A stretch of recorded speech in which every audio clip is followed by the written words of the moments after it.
Atomic gigantification was a sweeping Japan nation when along came a dude with an ultra attitude, a common rider who's the greatest kicker of Japan. And of all, man, life's too short now, baby, to not talk big now, baby.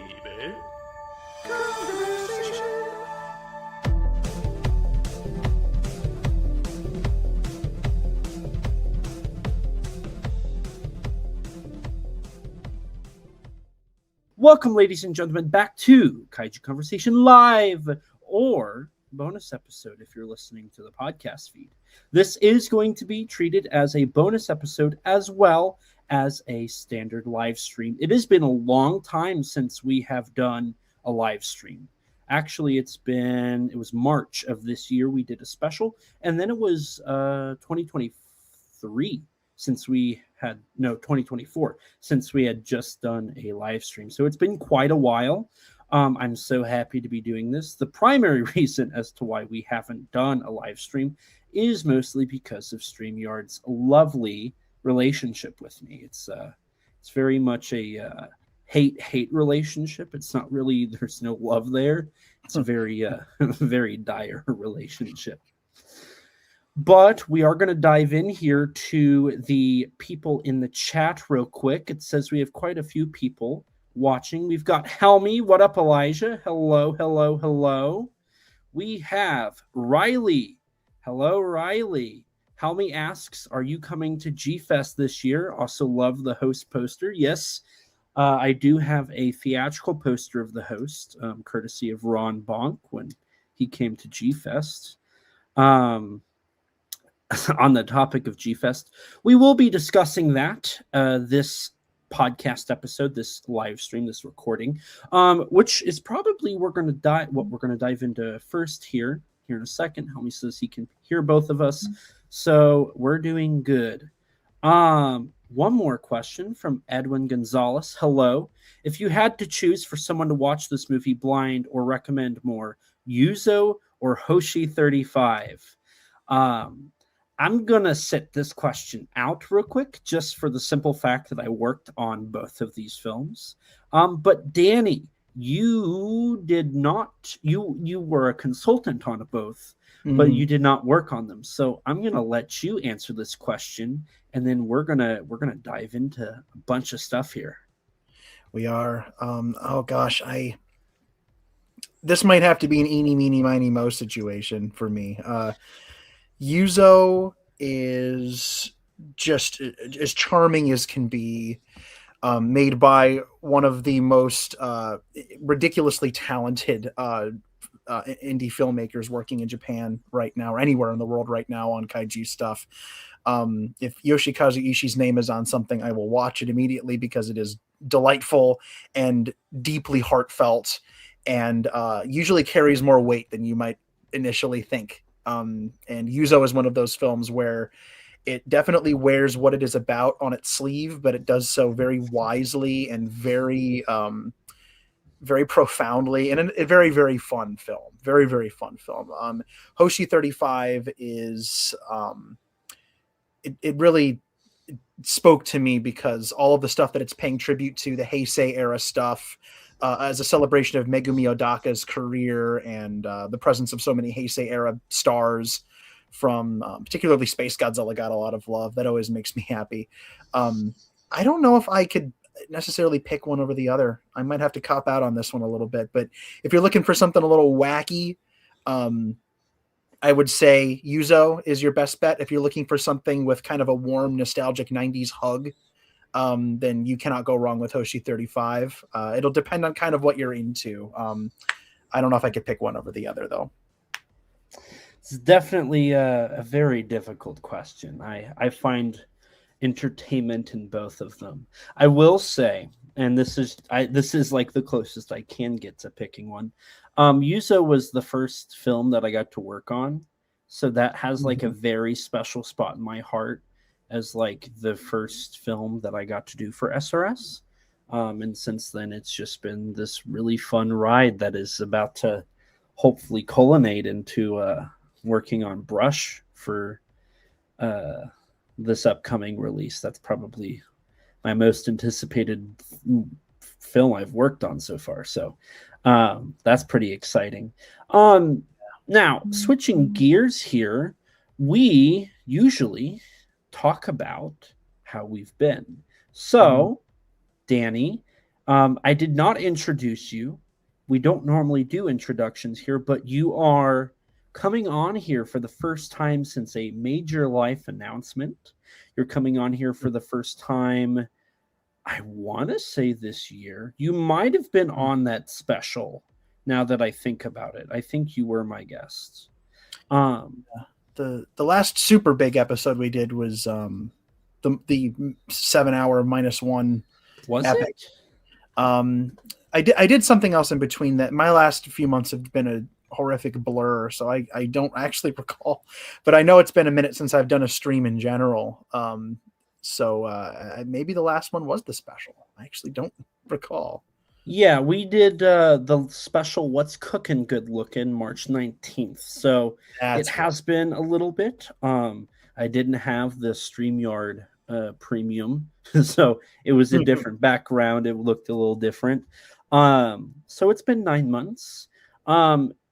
Go ahead and obviously you have it in your name tag there, but for the people who are listening to the audio version, or for people who just don't know, we need to talk about probably is it wrong for me to suggest this is your most ambitious project so far in your career in the fandom? I would say as humbly as possible, yes, it is. This is the biggest thing I've tackled, and it is very, very exciting and a little terrifying and in equal measure. And I won't take up too much time talking about it, but yeah, I have a book coming out. I have a book coming out in, holy crud, 4 months. A little number that I spent an exceptional amount of time working on, called G Cinema, an exploration and celebration of Japan's Monster King, which is exactly what it sounds like. It is a Godzilla history book, a book that's kind of been in the back of my head for decades, but never particularly had. I don't know. It was like, a lot of people want to go write books, and a lot of people would love to add to the Godzilla Academia in some way. And I always have, and I've been doing it in kind of a weird, unique, kind of odd way with the Godzilla novelization project for years, and through G-Fest panels out the wazoo, and articles and essays, interviews, and all kinds of crazy stuff that I've hopefully been able to contribute some good stuff to. But when I got the opportunity to do this book, I jumped at it, and I found a unique way in, a unique perspective to take, and ultimately got to do something I've always wanted to do, which is not to necessarily tell a how book. There have been so many amazing how books written about Godzilla. We just had a beautiful one from Ad Gajicheski and Steve Reifel this year that's the size of, it's actually larger than my apartment. If it were hollow, I could probably sublease it. It's that big. It's like the monolith from 2001, that book. And obviously beautiful things from Dave Khaled and Stuart Galbraith. Like these piles of great how books. And there's how in my book, but what I always wanted to do was tell a why book. So this is not the story of how Godzilla came to be or how Godzilla is the way he is. This is why he is the way he is.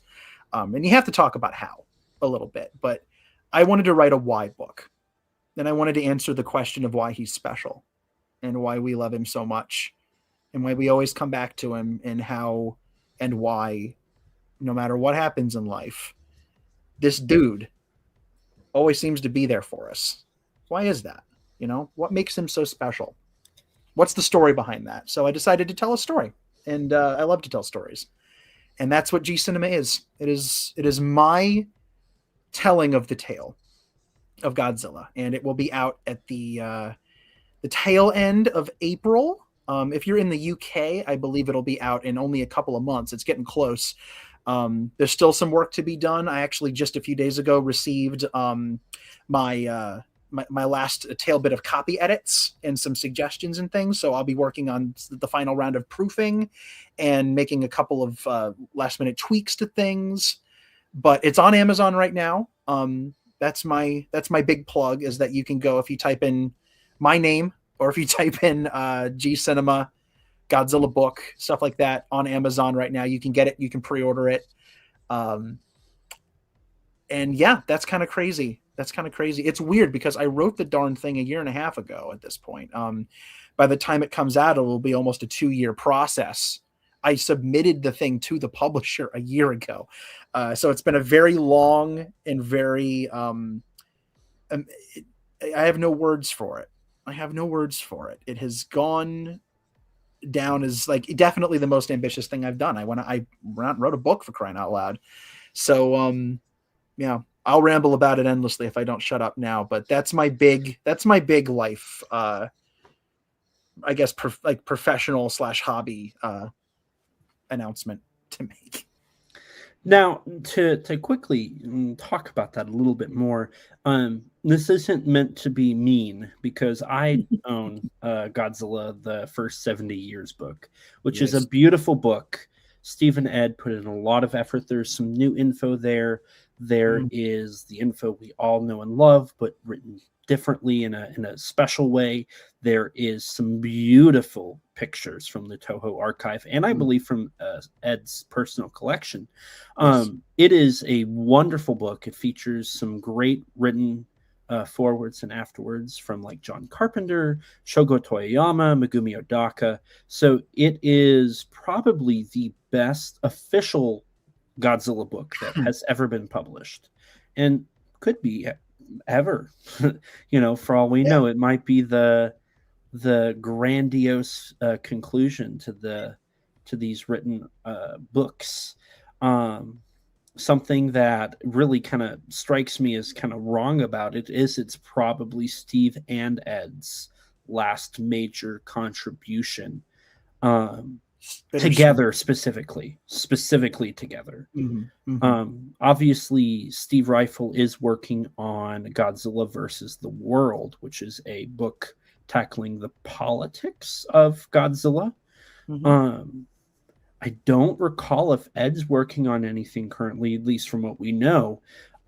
Regardless, they are going to be, it's going to be a little depressing, especially with seemingly the larger and larger influence of the lack of bonus features on these releases. It really starts to paint a picture that perhaps the next big release of these films might not feature much of, additional work from known Godzilla scholars, and perhaps aiming towards more generalized film scholars, such as the Biolante release, which I won't dive into my personal opinions too much, but certainly missed out on a big opportunity with the commentary track that might have already been recorded, that was approved by Toho, that featured on-set recounts. This is you not getting into it. No, this is yeah. Okay.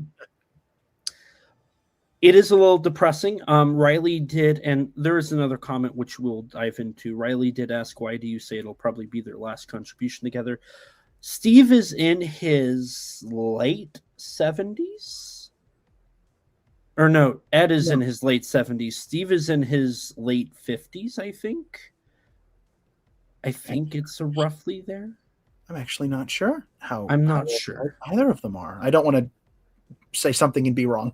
I know that in some of Steve Rifle's posts, he's been concerned that, maybe not concerned, but a little, I think he's been trying to face the music a little bit and realize that perhaps the prospects of another project, with the opportunities both expanding and shrinking at the same time, due to like a multitude of reasons, right? It's not just, they've done everything. It's not like people aren't interested. It's just the sole fact that, the companies that are releasing these films currently are either handling just streaming for some titles, or they are releasing films and not including what I would consider the usual suspects, if you will, of historians. And, to that point, there's pros and cons with that. There's always an opportunity of another title getting released. The only issue I see with that is if you look at the grand scheme of things in terms of kaiju, a lot of the stuff from the 60s, the 50s, the 60s, the 70s, and the 80s, where they're prime, like the prime real estate for these film historians and all the research they've done and really put into, a lot of that content has been released or is being handled, or just there's not really much interest there. So it is a little scary to think about. There might not be very many films left that will need audio commentaries from people from those decades, those times. So regardless, if that does come around, I will certainly be in line to pick that up. If Steve and Ed can work on another project together, or if they do a commentary, I will listen to that commentary. I'm sure it will be considerably better than any commentaries that may or may not have come out from certain labels that already had commentaries available.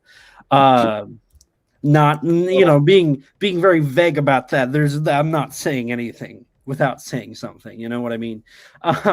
You're saying so many things by not saying anything that you're not saying things that you're saying things about that you aren't saying them about. Makes sense. There's a biological. Sorry, I couldn't. There was a word there I couldn't get out right.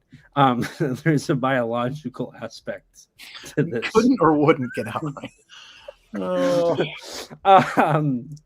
Bio lattes. A latte? I heard you say a latte, right? I could go for a latte right now. Yes. I'm really saying a latte right now about something. It's only the first 20 minutes. Like, this is starting to become this is becoming frightening. We're going to scare people off. I'm watching your subscriber count go down. But the whole point I was saying there, that book is amazing. Go buy it. The unfortunate reality is there was some rights issues that hindered some of the content to be in there. And that really sucks, because that wasn't, that was stupid company politics and not necessarily any issue with people involved. So Danny's book did not have that issue, going the unauthorized route, staying copyright friendly. So that's one of the many beautiful things about Danny's book, is it does tackle even more that perhaps company politics would not allow. So that's definitely something to look forward to. And just again, we have a question real quick for you, Danny. Are you going to sell the book in stores also, or just on Amazon? Now, I believe that is a complex question that might be above your pay grade. It is both complex, but also theoretically not complex. The publisher you can go on barnesandnoble.com and you can buy their stuff. And I believe, and again, this might be the part that's above my pay grade, but if there's enough cause to put the books that they offer into bookstores, then they will do it. They will absolutely stock them. Now, I don't know what's going on, but like at my store, my local Barnes and Noble, there are Godzilla books all over the place there. Last time I was there were like 7 or 8 different ones. Stephen Ed's book is there. Nishikawa-san's book is still there. The recent round of novelizations are there. The Shin Godzilla cover, the official, what is that called? The official companion. Oh gosh, the Graham Skipper book, or which one? Yeah, the one with Shin on the cover with the texture. Yeah, The official guide to the King of the Monsters. I think that's yeah, yeah. that one's there. Oh gosh, the Godzilla FAQ tends to pop up there sometimes. So, or it's not official. The Godzilla FAQ. So there are a handful of books there, and they tend to go and then come back, like they restock them. I'm hoping that with the current resurgence that we're having right now in interest in this stuff, and the fact that you can go into a bookstore and buy a dozen different Godzilla books once you add in some of the comic trades, which is something that would never have happened when I was younger. That's bizarre to me. It's almost alien to me to walk into a store and there are 4 or 5 Godzilla books right next to each other, and one of them's an art book, and one of them's a history book, and there's another history book, and there's another history book, and there's a novelization and a comic and a novel, a book with 2 novelizations in it, and it's ridiculous. So in theory, yes, this book absolutely can be ordered through Barnes and Noble and should be on shelves. It'll probably just depend on different locations. But in theory, this is something you can get in a bookstore. Yeah, this is not made to print to order on Amazon. It's being published in print by a publisher in the UK. So it's a thing you can get through Amazon. You can get it through most book publishers. Books A Million should stock it, like pretty much anybody. Whether it ends up on actual shelves in brick and mortar stores will be probably up to each location, but they have the option to stock it. I'll know more about that as time goes on. Donnie Winter is in the chat. Donnie does say a couple things here. They'll probably distribute to both Barnes & Noble and Amazon, which we got 100%. confirmation on.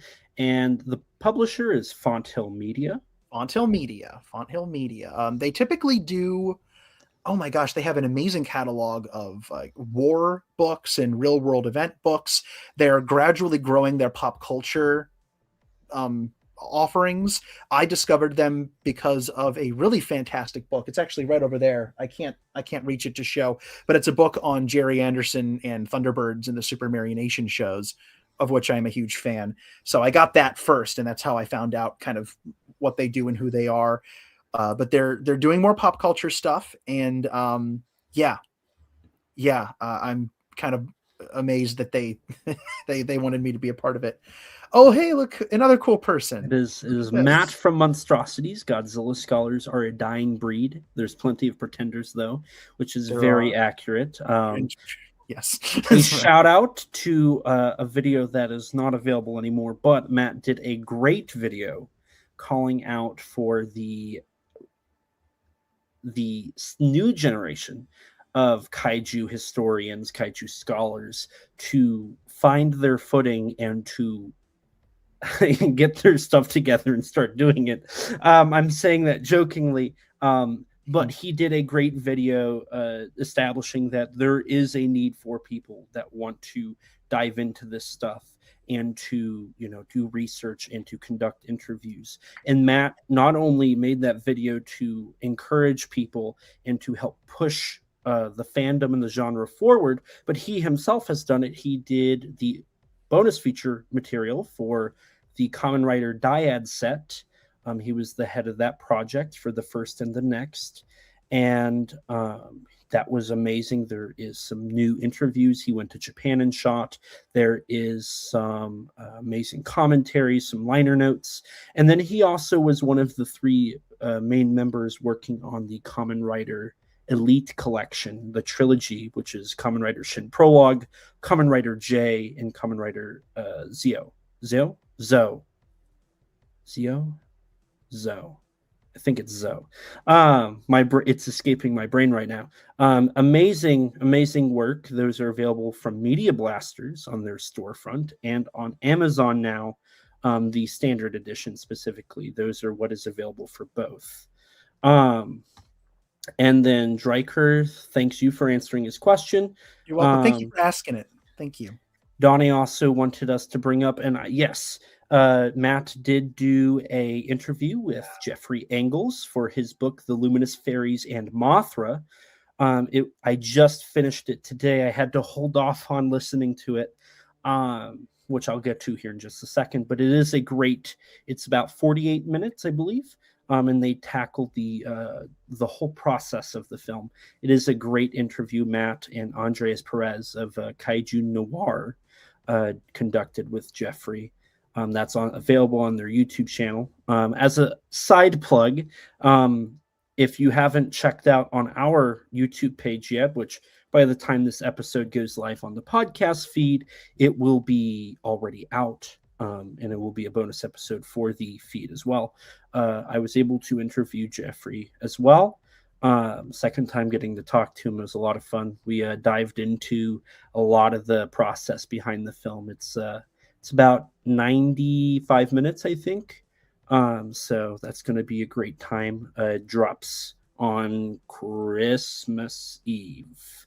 So if you don't want to listen to your family members, you can listen to me and Jeffrey talk. That's great. Matt great. says props to Daniel for stepping up and doing the book. Thank you, Matt. That means a lot. Takes one to know one, sir. You do such amazing work yourself. You really do. And Donnie says, exciting. That's great. I'm glad the book is getting some good promotion. Yes. Heather at Minnesota Press has been working overtime to ensure that the book gets its due in terms of the press tour. I was joking with Jeffrey that even though he's done with the book, he's still got a year worth of press touring to do.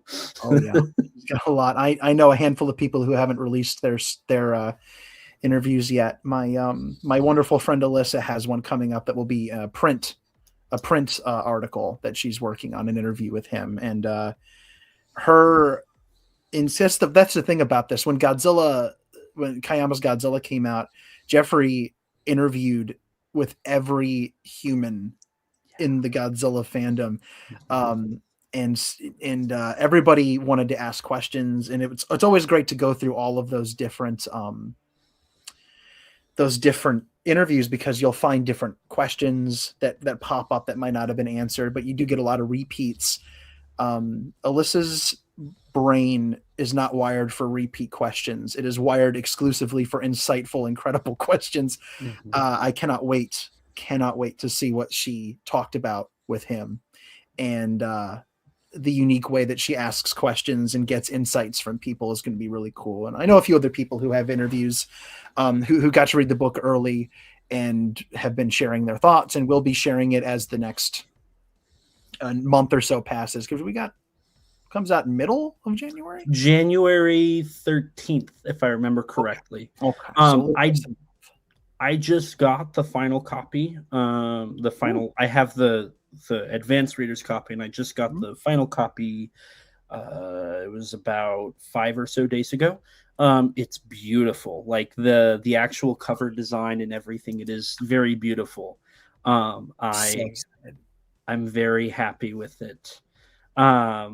So it's definitely going to be very much a book for people to look at. Real quick, Donnie says that he got to meet the editors at a conference in New Orleans. I'm very excited about Mothra and other potential novellas. Yes. I know Jeffrey mentioned it in Matt's interview. So once again, go check out Matt's interview where Jeffrey talked about the hopes of doing a short story compendium. So that's definitely something to look forward to. Donnie also confirmed January 13th, I think is the date I said. So Perfect. We're doing good there. Patrick Galvin is in the chat. Hello, Patrick. Howdy. Publisher behind the Mothra novella, also has a translation of a Kurosawa book coming out soon. Exciting time for Japanese film fans, and I couldn't agree more. That's genuinely exciting. That's really cool. And then Jane Meyer in the chat saying hi. Hi, Jane. So I think we're about 30 minutes in now. Sans the first 3 minutes of technical difficulties. So I think now's a good enough time to go back to a question that was asked by Helmy. And actually the first thing on the docket that came up before, we do have a visual slideshow just to use as reference, but we are going to be briefly talking about the fact that G-Fest is starting to ramp up. Obviously, they opened up purchasing the early bird tickets, which are now over 80% sold out, which has never happened. They've never had a limit on those, which is kind of shocking.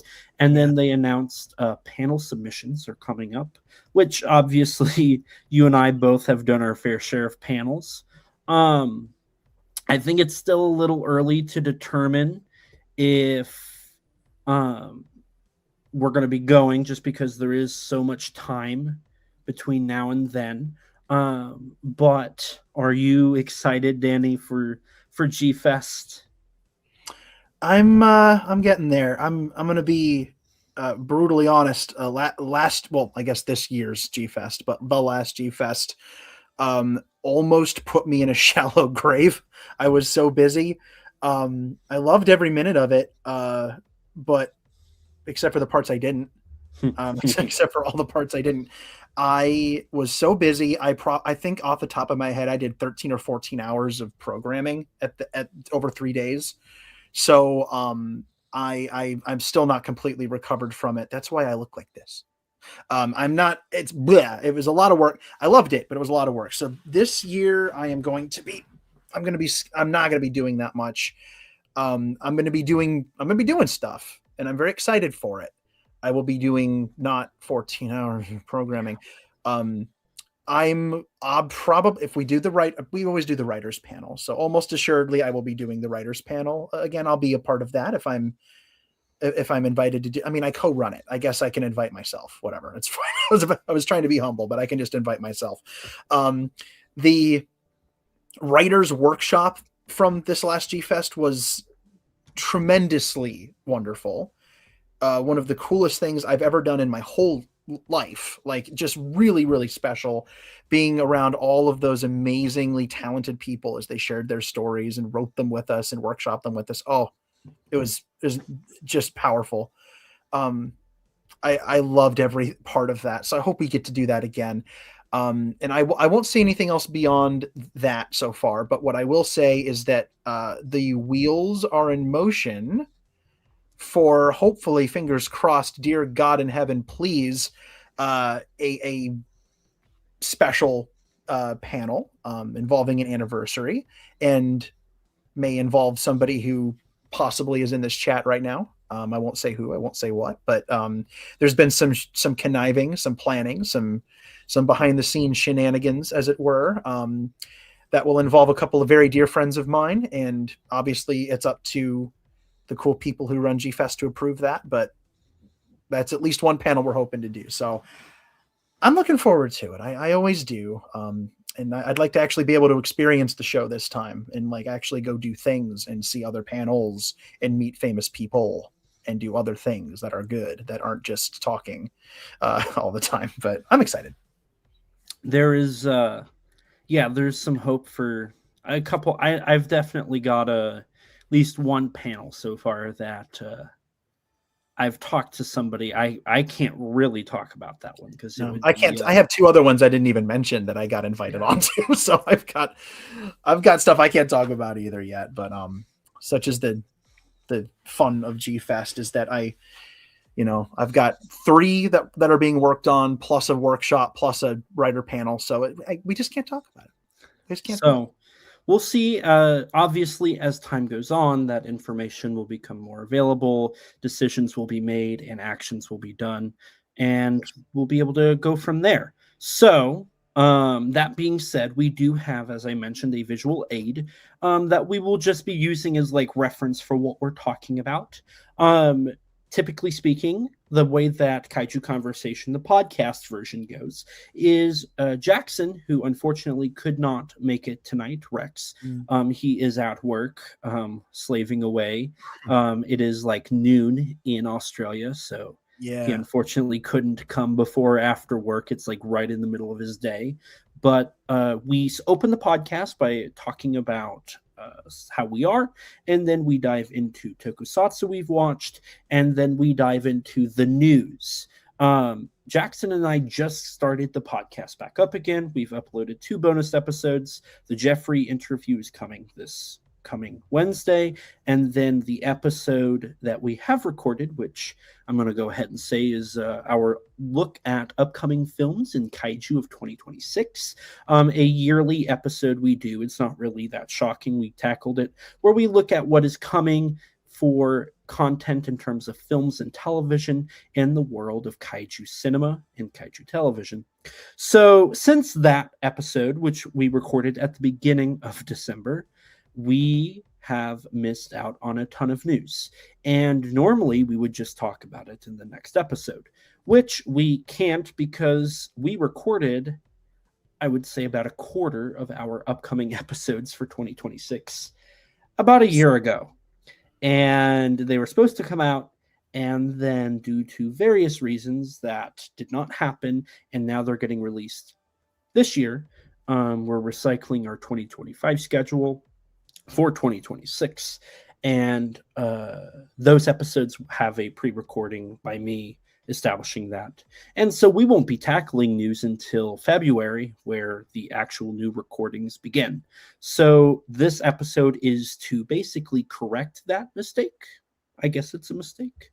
By tackling various big news topics. Obviously, like if we were to, you and I used to do a news show way back in the day, a weekly news show, talking about Kaiju news weekly. And that was exhausting because honestly, you could do a show almost every day and there would be at least one piece of news. Whether it's IDW Comics having cover art reveals or, episodes of Ultraman coming out, the announcement of this isn't something in our show, but like Ultraman New Generation Stars just got announced for another season, which is a clip show that establishes and kind of hints towards the next season, which that's also not one we have a visual for, but Ultraman Theos, is that what it's called? Is that what that trademark has been? Oh gosh, I think so. Oh, don't quote me on that. I might be very wrong. There is a new so this is how we learn about Ultraman every year, is we get the copyright establishment, and that's really all we have to go off of. I do believe we tackled that in the Kaiju in 26 episode, now that I think about it. But leading up to that, of course, you have Ultraman Omega, which will continue, which I'm going to go ahead and bring up our slideshow. We talk big news. The first topic on the docket is the fact that Ultraman Omega is streaming on Tubi. Which it does have subtitles, but it is the English dub. Oddly enough, it's the first 12 episodes. I know some people are shocked by this because it's still coming out, but I'm honestly not too surprised by this motion. Obviously, Ultraman Omega comes out weekly on YouTube, but this seems like this is the right move because Mill Creek has made a deal with Subaraya, obviously, to release the newest shows and movies shortly after their full run on television and streaming. And why wouldn't you put it on a streamer? You know what I mean? Yeah. Why wouldn't you put it somewhere free? Like not just free, but notoriously free. Like Tubi is one of the only, like I'm an old fuddy-duddy when it comes to how I watch my movies, but Tubi's one of the only streaming platforms I actively use. Mm-hmm. And I don't use it that often. I have a lot of the stuff that I want on there already, like, I don't know, behind me, for example. But I love what they do, and I love that they make all of this stuff accessible to people who wouldn't otherwise be able to see it. And they've had a pretty decent collection of Ultra stuff in the past, but this is kind of not okay. I won't say it's a big surprise, but I will say it was definitely unexpected. I think that's a good way to say it. Like all of a sudden, this show that's still in progress is just there. Pretty amazing. And in the dub, I mean, we've already been so spoiled with Ultraman over the last few years, just how rapidly they've been able to produce this stuff and get it out and then dub it. Not just subtitling it, but now they're dubbing it. Like they're just getting it out there. And the wider net you can cast with stuff like this, that is just going to help more people find this stuff. It's going to help more, especially the dub, because I'm going to briefly get on a soapbox here, and I think you know where I'm going with this, Elijah. But you and I have a deep love for dubbed tokusatsu, and this to me is huge that they're using the dub. A lot of people are probably going to be like, screw the dub, subs only. But if you're 3, 4, 5 years old and you want to watch Ultraman, or you have a parent who knows that you like giant monsters and wants to introduce you to this stuff, reading it is not an option at a certain age.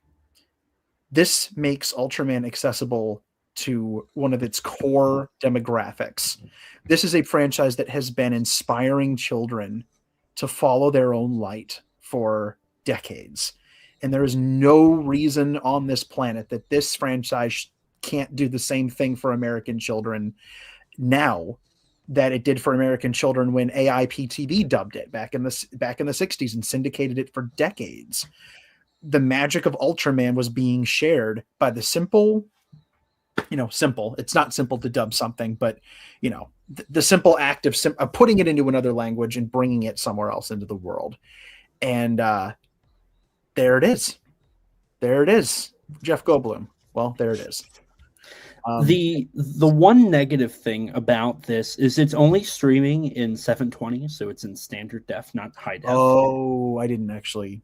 But even then, that is something. So I think at the end of the day, the whole plan here is it's going to be in HD on YouTube, obviously. Mm-hmm. It's going to be the primary source of income for Subaraya to do it through YouTube. And then I think the idea is Tubi will handle the dub in standard def until the Blu-ray comes out. And then I would assume they would update it to be the Japanese audio or have the option and then upload it in HD. So that's, I just think it's very interesting, following the Ultraman franchise since, and this was actually something that when we first started our news streaming career many years ago, this was something that at the time was really just starting to take off, if I remember correctly. That was in 2021, I think.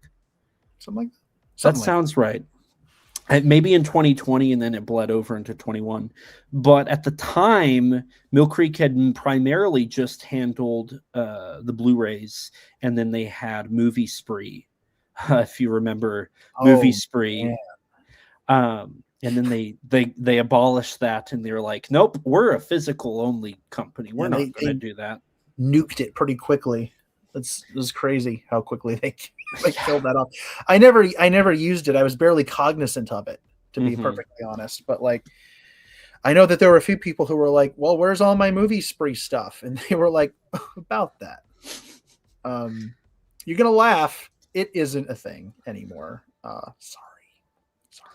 That definitely made for a very interesting time.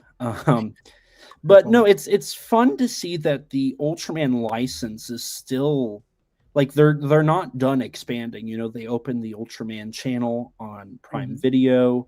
They have almost all the stuff on Prime Video to stream on demand. Tubi has almost everything. YouTube obviously has select episodes and select shows that are available for streaming through Subaraya or YouTube movies.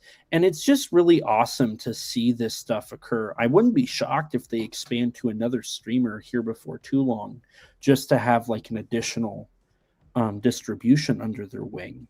It's been a long time coming, and I think it's very important to notate that Ultraman is really establishing itself internationally as a worldwide brand, which is exactly what Subaraya wants.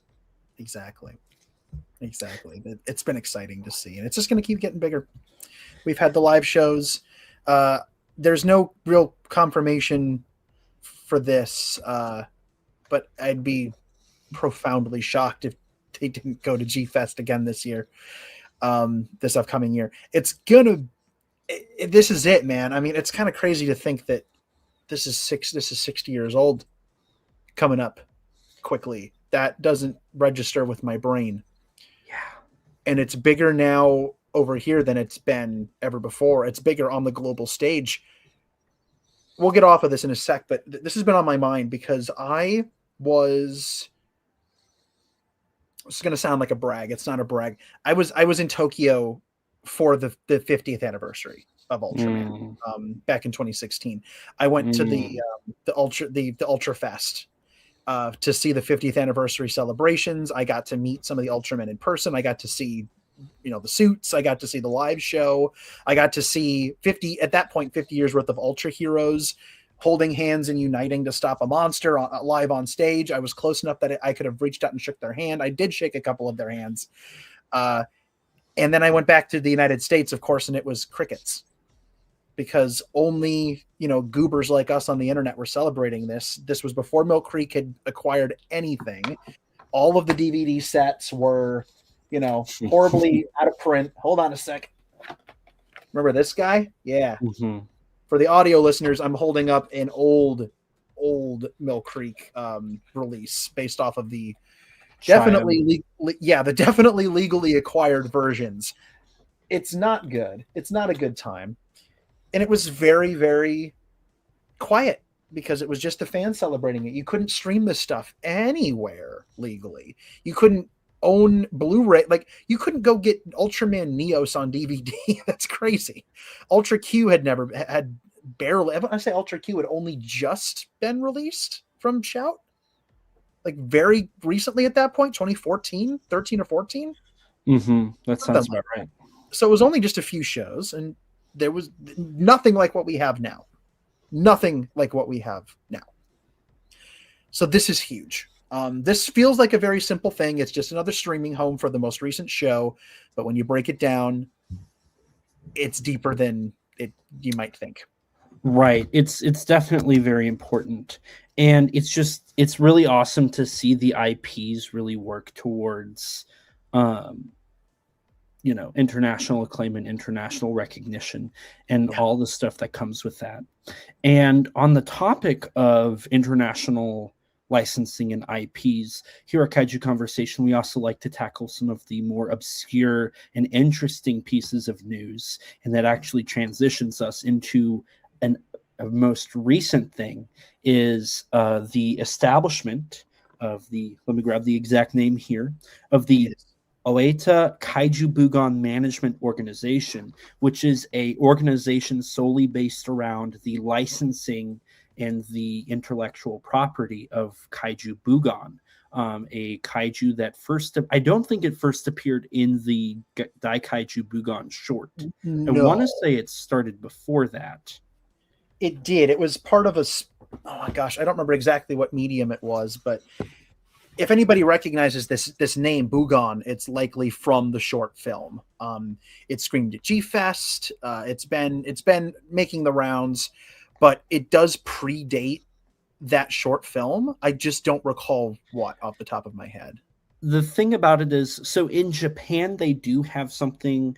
I don't think it's prefecture kaiju, but it's city kaiju, right? Where each city or each town, I think it's a town, they have kaiju that represent that town. It's very fun. They recently did a voting for the best kaiju of each town, and kaiju like Yuzo and Hoshikozu is the actual kaiju's name from Hoshi 35, and various other kaiju from these films, especially like the more indie titles. They all appear on this list.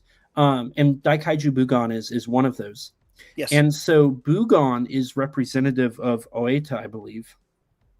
And so, or it's a Tommy. It might be a Tommy, because I think that's where they primarily have promoted Bugon, was through the Atami Kaiju Film Festival, which is a yearly film festival that shows kaiju films. Recently, they started doing short films where you can bring short films. That's where Hot Spring Shark Attack kind of got its birth at. and various independent films get their start there. Hoshi 35 had a lot of ties to that. Brush of the God has ties to that. There's a lot of fun, if you're a kaiju fan and you're going to Japan, if you're going just for the kaiju, which I don't recommend just going for the kaiju, but if you are, timing it around the time of that film festival is a great idea, because there is just so much to enjoy. There's so much to learn, so much to see. The Gotochi Kaiju thing, that's what it's called, Gotochi Kaiju, or local kaiju.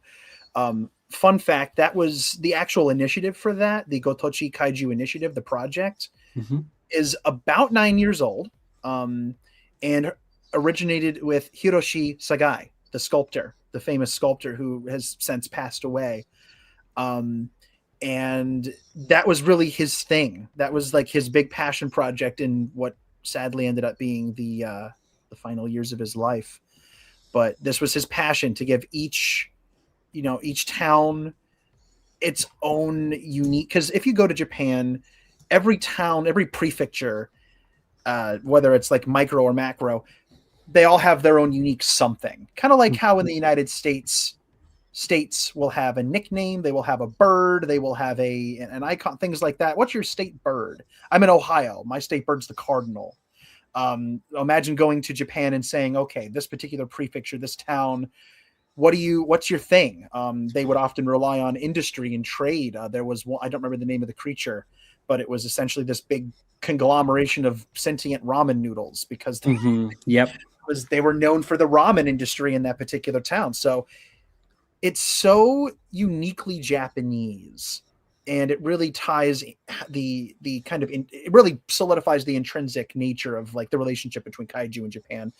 It just makes it even closer, and it's been cool to see projects kind of come out of that. The Atami Festival, I would love to go to someday.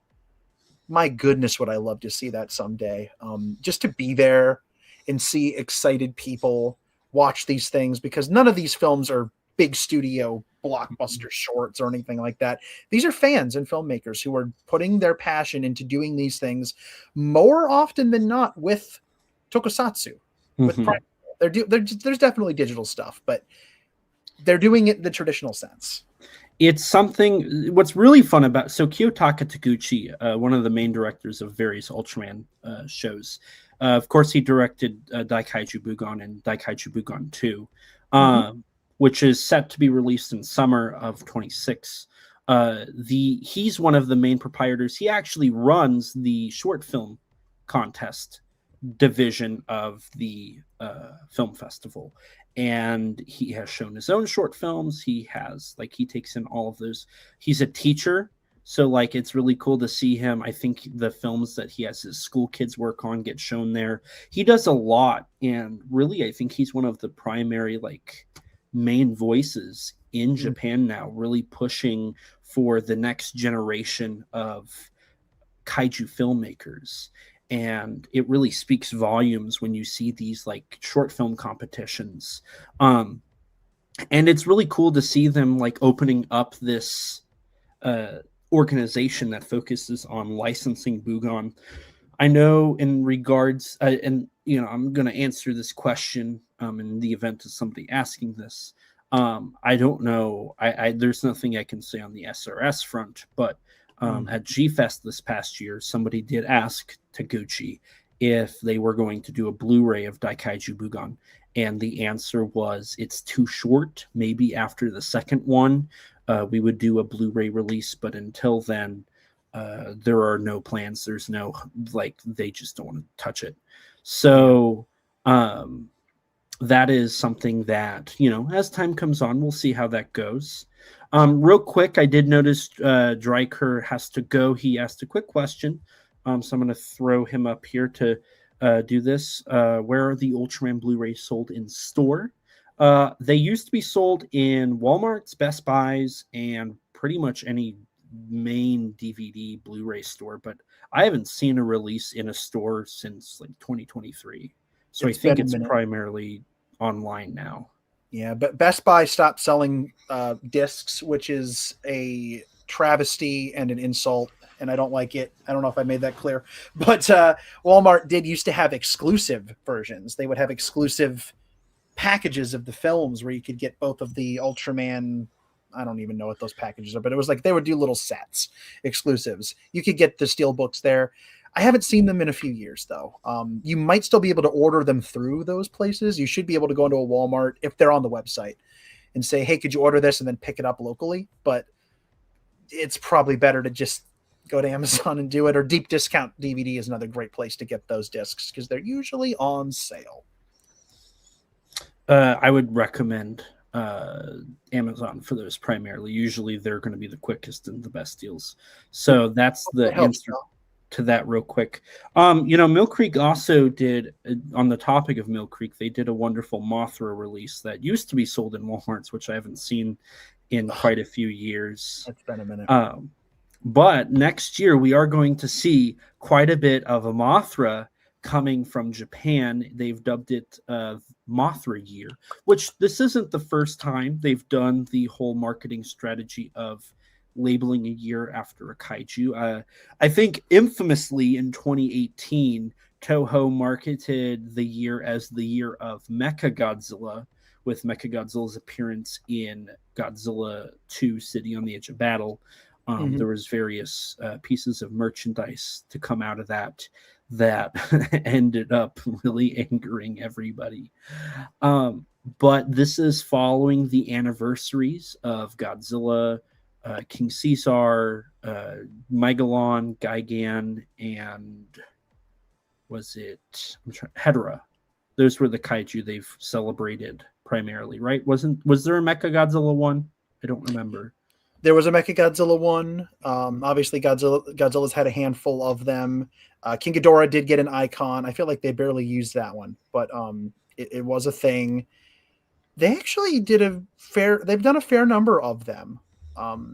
Pretty much most of the creatures that have had 50th anniversary celebrations since 1971/2021 have had these simple but elegantly designed little icons, which I love a good Toho icon. I have so many deeply fond memories of looking at the backs of all the tapes as a kid and looking at the little black and white circular trademark icons that people they still use those. They still use Godzilla's to some degree, but those are just like deeply nostalgic to me.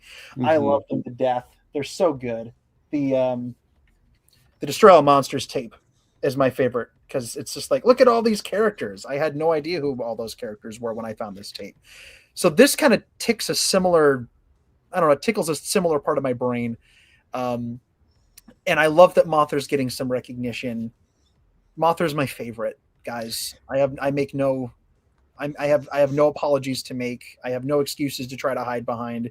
I adore Mothra with every cell in my body. One of the things about this that I love the most, and if you look at the poster that was released to promote the pop-up store that they're going to be doing here, which opens in January, end of January, 29th, you'll notice that there are a lot of Mothras here, but there's a particular presence for the Rebirth of Mothra trilogy, because 2026 is not just the 65th anniversary of the original Mothra, it's 30 years of Rebirth #1. So the fact that Toho is even acknowledging the Rebirth of Mothra trilogy is something of a Christmas miracle to me. I'm one of, I don't know, there are like 2 people in the world who love those movies, and I'm both of them. But there's one in the chat. There's one in the chat. So Donnie and I could go on about how much we love the Rebirth films. We're not fools. We see the seams and we see the creaky bits, but we love them. And we are, like, I know Donnie and I have chatted about this a little bit. We're both very excited about this. I'm happy to see those films hopefully get some love. The pop-up store is going to be fun. As a Mothra person, next year being like the year of Mothra, it just feels like nature is healing to me. Like, that just feels nice. I'm secretly hoping, not so secretly because I'm about to admit it, but Bandai has kind of been going nuts with the weird, obscure stuff. It's like every form of Hedorah almost has a toy now. The giant flippin' condor just got one because the American fans are all about the memes. What was that? A little louder? But I'm secretly, not so secretly, hoping that Bandai just kind of vomits every form of Mothra Leo into vinyl form.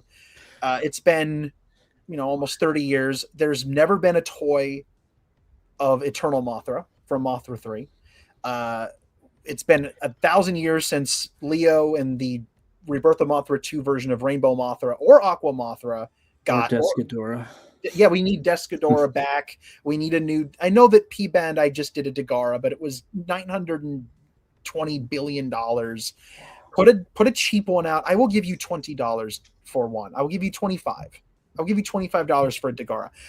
Get a new Cretaceous King Ghidorah out. Get a new Grand King Ghidorah out. Do you like fuzzy? Do you like Furbies? How into Furbies are you? Can we talk Furbies? 1/1 scale replica of Go-Go with flower basket. Yeah, I will. If they don't make it, I'll make it. Watch me. I built a King Caesar statue 2 years ago because they weren't making one. You know what I really want is I want Go-Go pea flavored hot sauce. You probably don't actually want that. It seems like something you shouldn't want. Healing hot sauce. Gorgo's healing hot sauce. That's what it'll be called. It's more like garlic parm hot sauce. I could sit here and tell you I wouldn't buy it, but I don't want to lie to you, nice people. So just for the joke.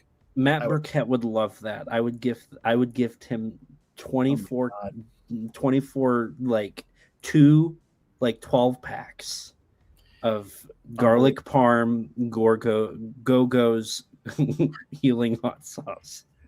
It's right there. I actually hate everything you just said on certain levels, but oh no, look at that.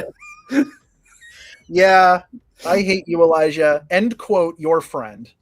But wow. I hope Godzilla Foods isn't watching because they will absolutely steal that. They will steal this idea. Gorgo P hot. Oh God, I'm saying it out loud. I just feel dirty. I hate it. But if you do want Mothra merchandise, I just watched a friendship end and then heal itself. Like it's almost like you got peed on, and your friendship got peed on, and it healed. Oh my God! You're welcome. I wrote a Godzilla book. Please go buy my Godzilla book. I'm a serious academic. I swear. If you want some level of merchandise, they are doing a handful. They're doing some Mothra chopsticks, really, really great. Bandai Spirits is doing an art vignette Mothra 96, which looks like it's going to be like a little statue thing, which looks cool. It's only in the 3D modeling stage. It's not remotely close, but it looked interesting. Yeah. You have some mini soft vinyls of Mothra 96 and Descadora, and then Plex is doing a Mothra colorful collection of Safubi. They've announced Godzilla 71 and a 95 in that colorway. I probably will not buy any of that. I would consider, because it has been a long time, I like my Descadora figure. I don't think they would actually be able to do remotely anything near that high of quality again. I wouldn't probably upgrade. I love the one from the 90s. It's so good. But I would probably buy a couple of the like Aqua Mothra, Eternal Mothra. Like those I'd probably get. I'm a little more picky about what I purchase anymore, but those those more like obscure crazy ones, like I want to get the giant condor just for the sake of it.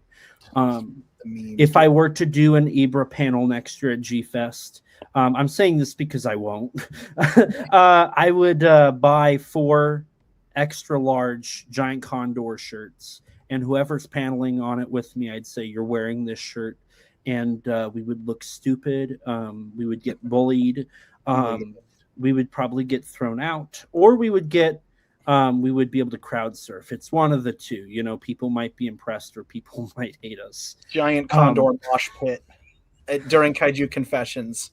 It'll be the next Bolton parade. Which, gosh, does anybody else other than Elijah and I remember this magical moment from like what year was that? 2019. Yeah, it was 2019 when we Yeah, didn't know each other, but we happened to have we didn't know we didn't know each other back then. But there was just every couple of hours on like 1 or 2 days there was just a random Bolton conga line of full-grown men, just doing this in a conga, just marching in their khaki shorts with their hands graphic up, t-shirts, their graphic t-shirts, and their uncleaned bodies and their gently wafting BO marching across the. If you're one of these people, I don't think you're stinky. By the way, I'm just trying to paint a picture. It's nothing personal. I'm painting a picture for the audience here. But it was a real thing that happened, and I think it was magical. It was unique. Please come back, Bolton conga line. The Bolton Bros. Some other things that are going to be occurring is there's a Mothra exhibit, which this would be kind of cool to go to. They're going to focus primarily on the Heisei stuff. They're going to have props from Rebirth of Mothra, specifically Mothra 96, Mothra Leo, and the Mothra larva. They probably will have a handful of other props that are dead, but still halfway exist, depending on who they can get from their private collection. That'll be pretty fun. And then there's going to be a Mothra art display with some really beautiful work. It looks, I don't know if you've actually looked at all of it, Danny, but I actually really like the Mothra artwork they're going to have on display. For me, the biggest one, and that's just because I've been following this since I want to say it was 2018 when Toho announced the Godzilla 4K. It was the Godzilla 4K plan. Was that what it was called? It was where they restored a minute of each film and they did a super compilation trailer. And they showed a minute of every Godzilla film restored in 4K. And that project has been now going for almost 10 years. And we are nearing the end of that, which we're going to dive into how it's even further along than it was. But during the Godzilla or the G-Fest episode of the show, we talked about this, but there is talk about the Destroya 4K restoration and that the cinematographer had accidentally said that he had seen Godzilla versus Mothra in 4K, but it was confirmed with this press release of the Mothra year that Shibuya's Godzilla Theater will be showing Godzilla versus Mothra in 4K. It's really cool because that is one of the last two films of the Heisei era, before we get to the other news, that needed to be restored. And it's one of 3 of the 90s films that was needing to be restored, which we'll talk about that later because all of that kind of loops back around to another piece of news, which is pretty cool. I am anxiously waiting to see where the 4K plan goes. Obviously, they've been slowly doing the theatrical rollout or the broadcast rollout. And then they've been doing the physical releases a lot slower, but they've been handling that. And then, of course, the international releases have been moving at a way slower rate. But we did get Biollante this year in 4K, and we got 54 in 4K last year, I think it was. So there is clearly a slow rollout internationally. Obviously, we also got Shin Godzilla this year, so it's been oddly quick in terms of like the first 4K we got was -1, and then it was 54, and then Biollante and Shin this year. So it's been moving at a remotely quicker rate, which is always nice to see. But did you have anything you wanted to add to any of that news there, Danny? Not particularly. I'm just I'm ready. I'm ready for more Mothra. My wallet probably isn't. I don't know how much of this stuff I'm going to purchase, but I'm just going to be very happy that it exists. And hopefully, fingers crossed, I get to celebrate Mothra a little bit or be part of celebrating her at G-Fest. I think that would be really special because I would not be sitting here without Mothra. Like, those films were incredibly important to me. Anything she's been in is important to me. So I'm down. I'm excited. Next year is definitely going to be a good year for new stuff, especially. I'm very hopeful and excited to see where this new year takes us. Yes. We've tackled, obviously we'll tackle it more in a future episode of the show, by this point being released in the podcast version of this stream.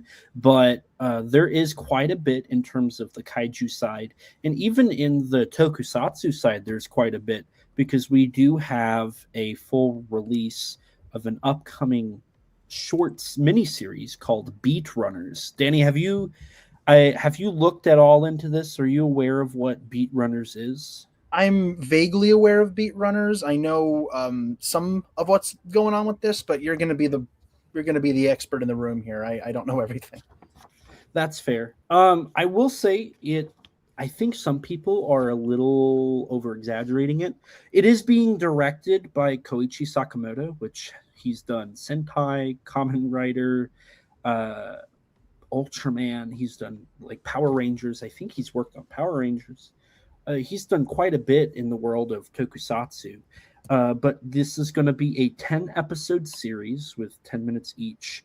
It's described as J-pop meets tokusatsu. It's got this weird thing where it's going to be based off of music. Like, I guess I'm assuming it's going to be very techno. I can just see it now. It's going to be the UK dub of Gamera Guardian of the Universe, but with tokusatsu heroes. And it's just going to be it. They've described it as its sync action. So I guess any fight's going to be synced to this like dubstep, like and they're just going to be punching to that beat or something. It starts in January of 2026 on Tokyo MX, a channel in Japan, of course. I don't know if they've established anything in regards to if it's going to be released on like an international scale. I'm going to assume not, because it sounds like it's going to be a relatively cheap series to produce. There is no like actors. It's all suit actors and voice acting, dubbing and whatnot. So we'll see how it goes. I'm definitely interested. I am too. This is a cool idea. It's very easy to look at something like this and just say, look, new Sentai thing, look, new Toei-esque thing, look, new fill in the blank on whatever this is. But that's one of my favorite things about this genre is you can take the vaguest of silhouettes and you can do anything within that shadow that you want to. There's a reason why there's been a new Ultraman for like every year ever. Not literally every year ever. I know they took breaks, but like it's the same. It's a big mostly silver dude that transforms, gets real big, and does punch stuff. And then after punch thing happens, monster go boom and is no more monster. And then punch happens again later next week after new monster arrives and punch happens again. And you can take that very basic, dumb sentence I just said, and you can twist it any specific way. The designs on these guys are fascinating to look at. They're just so sculptural and interesting. And God, I love this stuff. This stuff is fun. It really does. It really does make things better. Now, I'm excited to check this out. On the topic of loving stuff, the world of kaiju and tokusatsu is very vast, and there's a lot of things people love about this genre. There's stuff people don't love about this genre. But what's really fun is we got a trailer released for a movie that is probably going to be great. Now, before I switch slides, I'm going to establish that I don't know if this is going to play on command. So if it does, it might be loud. And if it is loud, then I'm sorry. I will turn it down as quickly as I can. But we do have, or it might not play. It will not play. I wasn't sure if it was going to work or not due to the loveliness of StreamYard's interface with Google Slides. Danny, this is the trailer for Dragon Lizard Lord versus Gorilla Monkey King, directed, written, edited, and produced by Omar Saya. Are you established with the Dragon Lizard Lord lore or franchise? I am deep. I am on the forums. I am in the weeds. All kidding aside, I am eternally charmed by Omar's work within this genre. I have seen Dragon Lizard Lord Super Monster, and I have seen the Hammer of animated Hammer of the prequel Dracos? Is that what it's Hammer called? of Draco. Yeah, I've seen that. All the stuff that's on the SRS list. I've met him in person. He is a fascinating and an endlessly creative person. I find him to be just the coolest cat in any room he walks into. That guy, just a nice guy and somebody who loves this stuff and has taken it upon himself to add to the genre by putting people in suits and building buildings and coming up with this crazy, like, I don't know, it's like if a heavy metal concept album met backyard filmmaking met an Ultraman set. And it's just like the most interesting thing to me.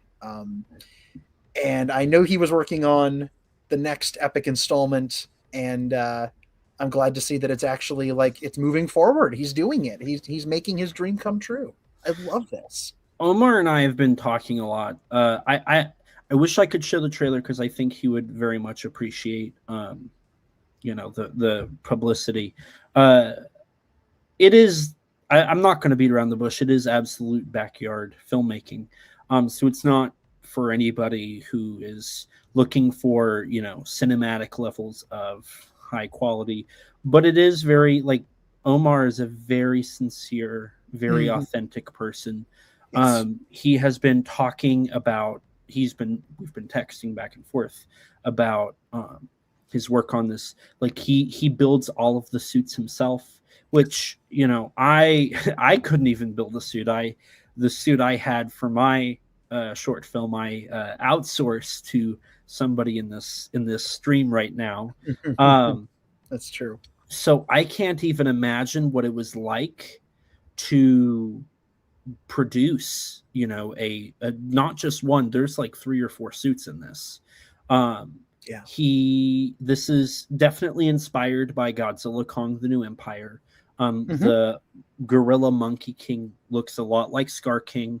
Tiamat is, I think it's officially Tiamatzilla, is absolutely inspired by Godzilla. It's actually adapted from a comic book he did, which is available on Amazon. It's called, I think it's called Tiamatzilla versus the Kaiju Kongs, if I remember correctly. It's an adaptation of that work. It's very interesting, and it's one of those things where it almost doesn't feel real, which is both to its dismay and as a positive. I've definitely talked to people who actually are very interested by this work. I am a little inspired by the simple fact that this guy goes out and makes films. Like, he wants to make these and he does his job. It's all from his personal, it's all his money. It's all his time. If he has buddies who will be willing to help him. This is a peek behind the curtain a little bit, but at G-Fest, he was like, "I love your work. Will you work on the film for me?" So there is a little bias from me. I'm not going to lie, because I will be working on this film. I'll be working with Omar directly. But I am excited, one way or another. There is a little bit of excitement that comes to to me for this film. It may not be stellar, it may not be something, I put on every single day and watch. But, if I can find joy in a movie like Sharkdemic, you can find joy in stuff like this. So I just wanted to at least talk about it a little bit, just because it's worth notating at least. It's worth mentioning. I have a love and respect for people who go make films. Backyard films are not to everyone's taste by any stretch of the imagination. They are, by the very nature of being largely passion projects dictated by one person or a couple of people, they are charmingly rough around the edges and raw and just completely driven by somebody wanting to go tell a story. And I always say that anybody who's gone and made a movie has made one more movie than I've made. You know, these are people who don't just sit around. They go and they make their thing, and they believe in it. And Omar is absolutely the epitome of that for me, because he's done this a few times. He made a feature film. He made an animated film. He's got a comic. He cares about this stuff and he wants to share it with people. And goodness, I couldn't imagine anything more deserving than that. Like, go support people in their artistry and the unique things they want to do with their lives and the stories that they want to tell. You know, I just love that. And making kaiju stuff's not easy. You've done kaiju filmmaking before. I assisted. I tell you what, making kaiju suits isn't easy. And I will forever be haunted by the fact that the kaiju suit I made you almost killed you, because that's what kaiju suits do. They kill people, or they get very close to killing people. So sorry about that, friend. There was a reason we had the 911 on speed dial. Not a joke, listeners / viewers. 911 was on speed dial. I live states away from Elijah and in a different time zone. I was on the phone and we were ready. There's nothing I could have done. I was very, very far away, but yeah, it was a scary thing. So even for an independent production like the one that I was so incredibly blessed to be a part of, it really is, you know, it's dangerous. It can be dangerous. It's expensive if you're not getting funding. It comes out of your pocket, and you know, it might send you to the hospital if you're not careful. So that's what you're seeing when you see films like this get made. You're seeing a passion that completely overrides financial concerns and even sometimes your safety. And I think that absolutely deserves to be held aloft for the world to see. And this one will very obviously be getting the SRS treatment like the first two films did. And by the way, I will definitely, if we didn't mention that before, go to srscinema.com and go grab a copy of Dragon Lizard Lord Super Monster and support Omar, support this stuff. Give it a watch, and just, you know, watch it from the perspective of, man, this guy went and made a movie. This guy went to go make a kaiju movie, and that's just the coolest thing. So I wish him the best of luck if he's listening on this. I want to see more stuff from this guy. I want to see more of your passion brought to life. Go make it happen. And I will say this is something that is on IMDb, so it's out there. He is already working on the next Dragon Lizard Lord movie. I forget the name, but it's something along the lines of Dragon Lizard Lord versus Avalon. I haven't looked too much into it, but that is the next film on his list. By the way, just a shameless plug here. If you are interested in upcoming kaiju films, there is a website, www.kaijuconversation.com /upcoming kaiju films that does tackle all of the upcoming kaiju films that are coming, whether it's from Japan or Thailand or China or anywhere that may be. One of those even being from India, recently announced, or recently, I guess, shown courtesy of Avery on Facebook. There he posted this poster here of something called Nagzilla, which is a Hindi production from Bollywood. I went and did some digging about the project because I was curious. In Avery's post, he did say it's supposed to be the beginning of a trilogy. So Ooh. Nagzilla 2 and 3 would be something coming. India is no stranger to the kaiju genre. For reasons I can't talk about right now, I have been diving into the world of the Asian giant monster scene. Not just Japan, diving into the entire continent of Asia's productions. And India has absolutely created so many, definitely not just Gogla, like some people like to like to say Gogula was not the first and it was not the last. Yes. But Nagzilla was announced in April of this year, actually. So it's been known for quite some time. It might not be Kaiju. The only reason people suspect it is Kaiju is the title, having Zilla at the end. And then the giant snakes in the poster, this promotional image that was published by the actor of the film. It's supposed to come out in theaters August 14th of 2026. Filming actually just began in November. So it was announced, April 22nd. I just noticed I had that written here.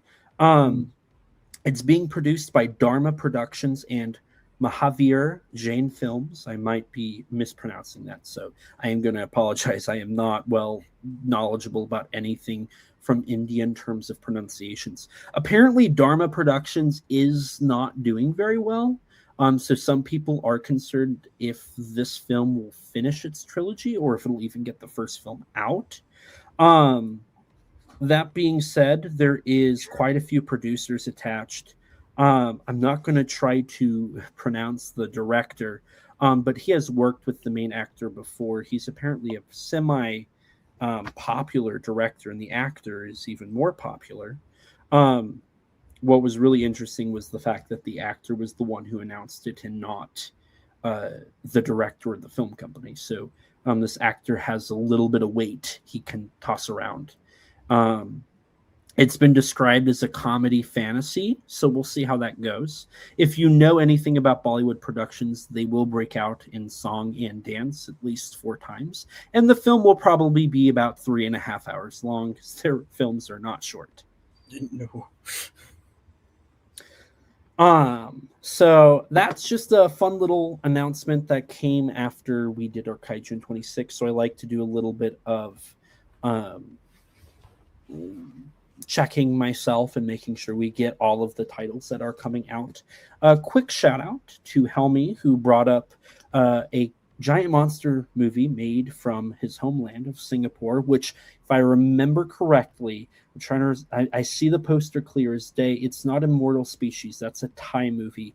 It is the monster looks a lot like what's his name from Hellboy? Vahid? It was from the first Hellboy. What was the monster that Hellboy fought? Samael. That's what it is. Yeah. Samael. It looks very similar to that. It's shot very similar to Gamera Attack of Legion when the Legion soldiers.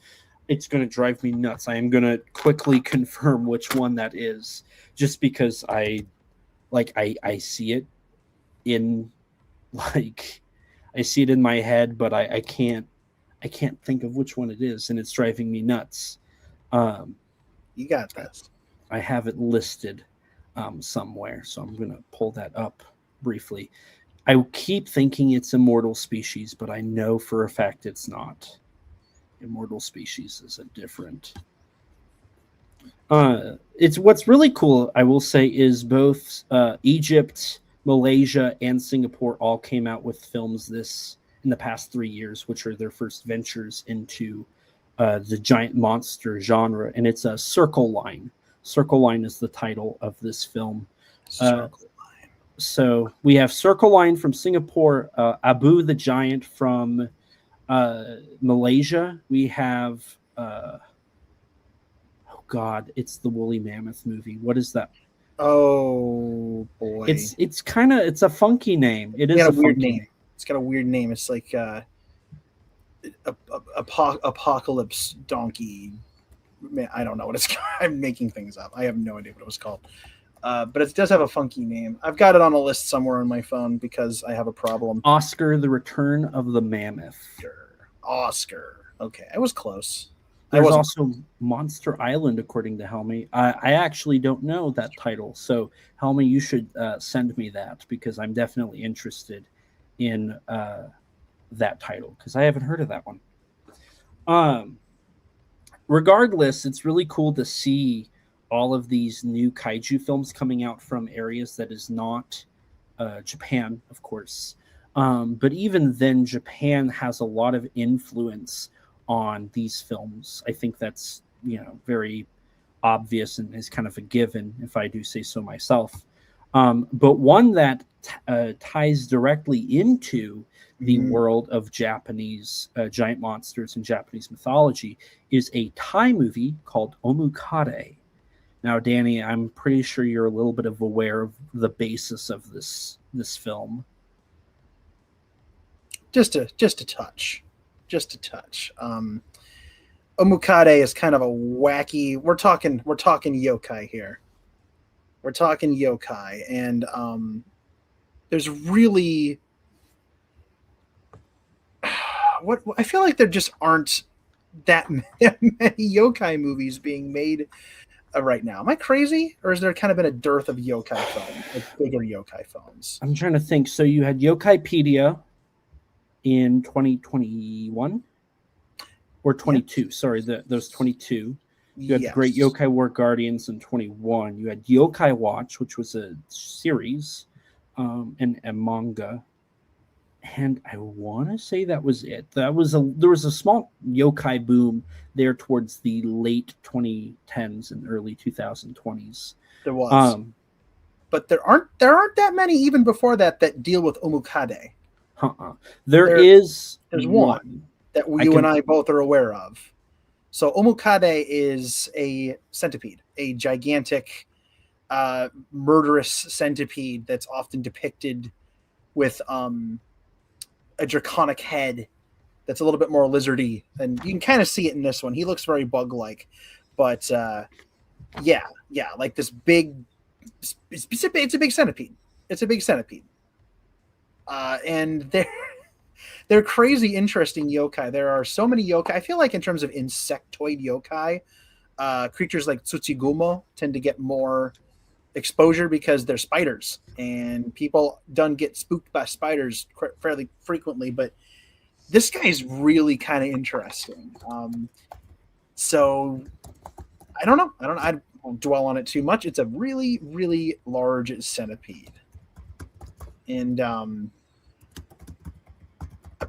I think they're really weird. So you know how yokai have weird powers and weird weaknesses? Mm-hmm. According to folklore, and unless I'm getting this confused with another bug yokai, you can fend these things off by spitting on them. Interesting. I believe that's the case. Yeah, you gotta hawk tui at them, and they'll get out. They'll flee. So the news with this one specifically is a poster was released that's more of a traditional Japanese art style, which I think looks considerably better than the original poster that was released. But they also released a teaser that showed off more footage from the film. It's subtitled. There's definitely an interest in making this an international title, which is part of an ever-growing project in Thailand. The company that is producing this film is Naramitung Film. I again, not very well versed in Thailand. Horrible pronunciation. But they're a company who has handled Leo, the Terrible Giant, which was released stateside as The Beast Below. They handled The 100, which is released in America as Creepy Crawly, and the film Takli Genesis, which is just recently got released here stateside as Project Genesis. These are all part of a project that I wasn't aware of until very recently, but it's called the Thai Monster Universe Project, which so far all of these titles have been handled by the same two directors. I'm not going to try to pronounce their names. I did write an article, another shameless plug, on Kaiju United, covering all of the news and kind of like the general consensus of what Omukade is. So they've been doing these almost yearly. This is the newest one to their credit. And it takes place during World War II, which I do wonder if -1 had a little bit of influence there. It looks horrendously gory. I don't know. Have you watched the trailer yet? I actually have not seen the trailer yet. I didn't know. I heard that it was going to be a little gnarly, I think, from one of Avery's posts, but I haven't seen the trailer yet. That's kind of crazy, which does make sense because they do go after people in mythology. They are human killers, and they will cut you up. They will do horrible things. So maybe that's one of the reasons they haven't done a lot of films with these guys, is because they're just gnarly, murderous beasts. And the one example that you and I do know of that uses this creature, it is a little gnarly. Mm-hmm. So maybe that's why. But yeah, I need to watch that trailer. So the synopsis for the film says, during World War II, a handful of Japanese soldiers are stationed in Thailand and find themselves in a cursed mine with their prisoners trapped. The shaft has been blocked by a bomb. In the confines of the mine, they soon discover they are not alone. The monstrous creature is lurking in the deep, damp tunnels. So omukades can also transform. I'm going to relate it to a film that I think, like, if anybody else were to try and relate it to this, they'd say, oh, it's inspired by this, but it's not. It's very much like The Thing, John Carpenter's The Thing, where the omukade can transform into humans. It can look like its prey to draw them in this film. And so it uses that. There's a little bit of like zombies in here, which are probably controlled by the omukade, I'm going to assume. It looks really gnarly. The visual effects look great. It looks very bloody. The film did have a premiere. It was premiered at Slash Film Festival in September, but it's getting released here in January. So I'm really excited to see if and when it comes to the States, because all 3 films of the Thai Monster Universe project have been released stateside. Creepy Crawly was released on Blu-ray from Well Go USA. I think it was like Slash Film released Project Genesis, and then Leo was released by, I don't remember. Leo was the only one that received a DVD exclusive release, which is unfortunate, but it got released to Walmart's, which was really nice,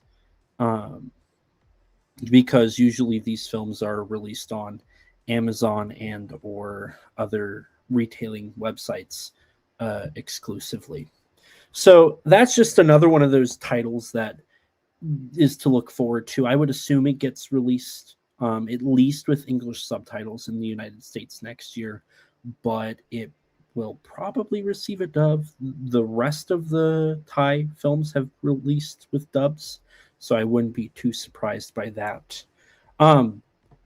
One other film that's coming out that we got more news for is one that's near and dear to me, is Yoshikazu Ishii's newest film, Gladio, which I also did a article on Kaiju United that covers all of the information with that. We got the poster and the title reveal, which this poster, from when I first saw it, looks 100,000 times better. It looks beautiful. Danny, what was your reactions when you saw all of the news for this? Pure, unadulterated joy. Like I said before, Ishii-san is a tremendous talent and a lovely human being. I've met him multiple times.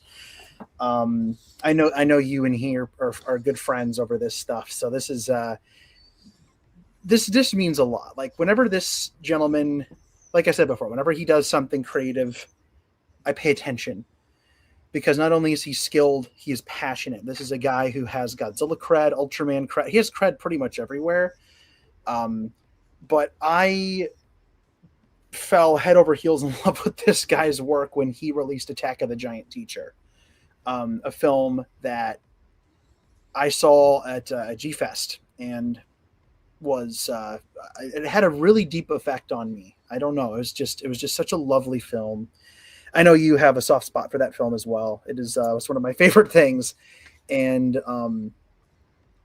Ishii-san is somebody who I will perpetually root for when it comes to this stuff, because like we were saying before with independent kaiju films, these are not uber financed studio projects. These are made because the person who makes them wants to make them. And so Ishii-san has to save his money, and he has to sell things, and he has to make deals, and he has to find people who are willing to help him. And he has connections in the industry so that he can, that people who love him and want to help him do this stuff, and people who will help him make the suit, and actors who will do this stuff. This is all passionately done with no financial backing from the Tohos and the Katakawas of the world. It just doesn't happen like that. Mm-hmm. So every time I see something like that from one of these guys, from Ishii-san, and this beautiful poster and the promise of a new kaiju film that came directly out of this guy's heart and right into his camera and then into our homes, I feel nothing but happiness. And it's always a nice day when something he works on gets worked on in general, or gets shot, a little bit of progress, a little bit of movement forward, and he has a finished film coming out. And I think that that's beautiful. So I'm remarkably excited for whatever this guy does, and this looks like a lot of fun. It's definitely, I'm going to read the synopsis here real quick. This synopsis has been out for a while, but it is one Sunday, Suzuki Reiichi and Morita Natsuko are on a typical date when they get involved in an accident and lose consciousness. When they wake up, they find themselves in a virtual world that appears to be an exact replica of the real world. Suddenly, a monster appears and goes on a rampage, putting the two in danger. Will they be able to defeat the monster and return to the real world, or will they never return? Which is definitely a unique take, one that I haven't seen, the idea of like a virtual world. I don't know if I am supposed to say this, but I'll just kind of say this. I know when Yoshikazu talked to me about this film for the first time, he called it meta kaiju or metaverse kaiju. So it was really cool to kind of hear that this was going to be kind of like a alternate reality and augmented reality. That opens up this for a lot. So we'll see where this goes. Most of the info we have already has been out there, but the poster's really beautiful, and the fact that it's called The Monster from Another World is really cool. That will not be the English title. I know that for a fact. So we'll see what ends up being the title. It'll be very interesting, to say the least, what the decision there is. There is just a lot of independent kaiju stuff coming out, especially here at the first part of the year. We got, this is also another title that's been released for a while, or known for a while, is Minoru Kawasaki has probably his most ambitious film since Monster X Strikes Back. Potentially. Which is called Kaiju Heaven, or Kaiju Tenkoku. Yes. Which is 22 kaiju that are going to be featured in this film. It's got the Ultraman Blazar lead actor. We already knew all of this information, but we got the first look at the poster, a handful of stills, and the actual trailer, which actually gave us the kaiju roster. Which, real quick, I'm going to read off that kaiju roster. Once again, I believe my final shameless plug for articles I've written. I've been very busy with these articles, but I did do a write-up on Kaiju United for this film as well, tackling all of the news. So if you want to learn more about Omukade, Gladio, or Kaiju Heaven, all of these can be found on Kaiju United's website. But the roster includes Mono from Kaiju Mono, Kanilla, Takola, and Ikala from Monster Seafood Wars, Tartan Robo King from Planet Prince 2021, Shachi Hokon and Zamichi from Super Legend God Hikoza, Alien Mukarita from Dennis Chaos, Gray Alien, Furigaki Alien, and Red Hermit Crab Alien from Charge UFO Next Door, Chondroid from Cyborg Ishin Tasuke, and the Shark from Game of Shark. Also included is Mamitora by Marmot. These are soft vinyl figures that are getting adapted into film. You have Cthulhuoid, sorry, by Garomi, Toy King from the Japanese toy store of the same name, and the resurgence of a kaiju that actually first appeared in the 70s that actually began as technically a Godzilla kaiju, if you want to get technical here, Terra Incognita, which is a Sofubi that was shown on a TV broadcast alongside Godzilla for his first screen outing, which is pretty interesting and cool to see these kaiju kind of come back. Very. Kawasaki. I'm sorry. Please continue. No, go ahead. I was just going to say Kawasaki's kind of started doing that more. I mean, not so much more, but he's definitely no stranger to bringing previous characters back. Everybody knows at this point that Gilala, he brought Gilala back, but he brought back Planet Prince of Space. So having this guy come back, who's quite a deep cut and almost completely unknown outside of Japan, almost completely unknown. But when I saw this guy, I was like, I know you. I've seen you before. I know you, buddy. That's really, really cool.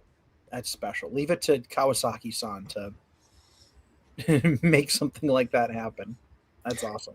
It's very clear the film's inspired by Busca too, which is really fun. Very, very. Always down for.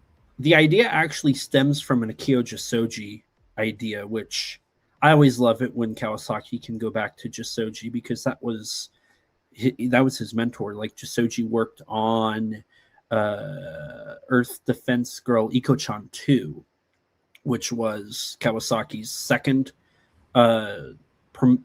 commercial work, and it was his fifth film because he did Futo, Square Root, Ultra 7, Iko-chan, and Denace, and then Iko-chan 2. So it was his fifth work he had done.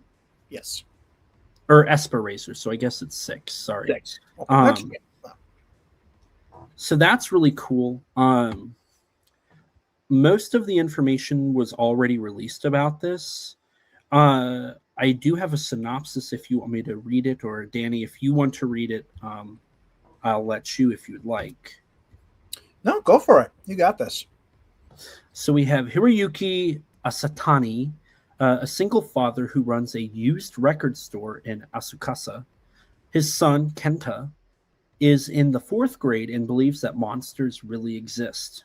However, he is shocked when he sees a wrestler emerge from a monster costume, which, side note, the Kaiju Big Battle, is that what it's called in Japan? Mm-hmm. They directly worked with Kawasaki on this film, so all of that cast and crew show up in this film, so that's really fun. That's really cool. In the dressing room of a monster wrestling match, on his way home, disappointed, Kenta meets a real monster named Mamitora and befriends him. Mamitora becomes a resident at the Asatani family house and helps out at their store. One day, Inaba, a regular customer and music fanatic, plays a record he stole from the store, causing a strange incident, and Inaba is possessed by the monster Big Mon. Meanwhile, in Asukasa, monster cosplayers are transforming into monsters one after another and going on a rampage. Big Mon is reviving sleeping monsters from around the world and is attempting to destroy the world with an all-out attack. Mamitala grows gigantic and, together with another monster, Terra Incognita, attempts to defeat the monster army. Will they be able to defeat Big Mon and his army, or will the world be destroyed? So Big Mon is inspired by Daimon from Yokai Monster Spook Warfare, which is really, really fun. But this is actually, I think, my most anticipated Kawasaki film from the last handful of years.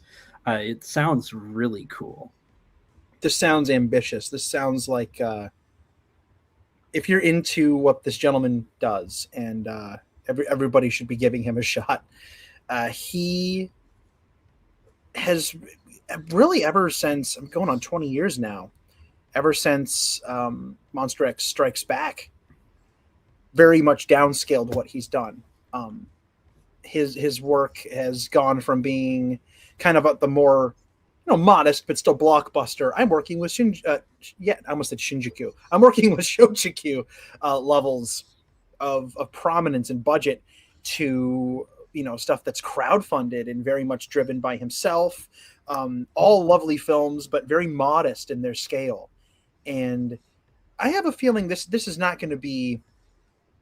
This is not going to have Shochiku money behind it by any stretch, but this to me represents kind of a shift back to a larger scale thing. Off the top of my head, I want to say the most in terms of just number of monsters that have been in a Kawasaki film recently, and I'm talking full on kaiju, people in suits, all this crazy stuff that we love. Seafood Wars was the last time, right? Yeah, so this easily breaks that record. It has to hold some kind of record. So I believe the idea behind it was they wanted to have the record for the most amount of kaiju, which was previously held by Final Wars. Yes. Or no, I think the record as of right now, Mega Monster Battle. Yeah, like that's like ridiculous. Now, there are supposedly 100 monsters in the army at the end of the film. We don't see 100 different characters. I don't think there are actually 100 monsters in the film, but there are dozens and dozens and dozens and dozens and dozens and dozens and dozens and dozens. There's so many monsters in that film. So there's no way that record's going to get broken. If you want to talk about suits, like just throw the suits out in general and kind of broaden the definition a little bit, it's possible that Takashi Miike's first Great Yokai War film holds the record because there are literally thousands of spirits that get rocketed away in that explosion because they're all coming to party. But in terms of suits on screen, I think Mega Monster Battle is pretty much unbeatable. But this is probably either a number 2 or a number 3 because I know it has more than they've been marketing the fact it's been more than Destroy All Monsters. And I think it beat Final Wars because Final Wars only had like 1 or 2 more monsters.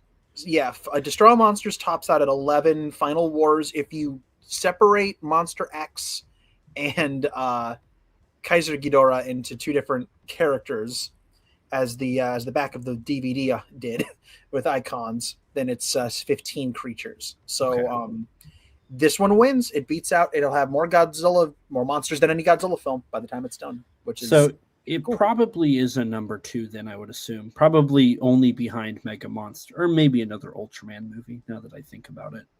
Yeah, I think so. I don't know how many Hanuman meets 7 superheroes or Hanuman meets 11 superheroes has, but that might beat it. Or even Jumbo Ace and Giant.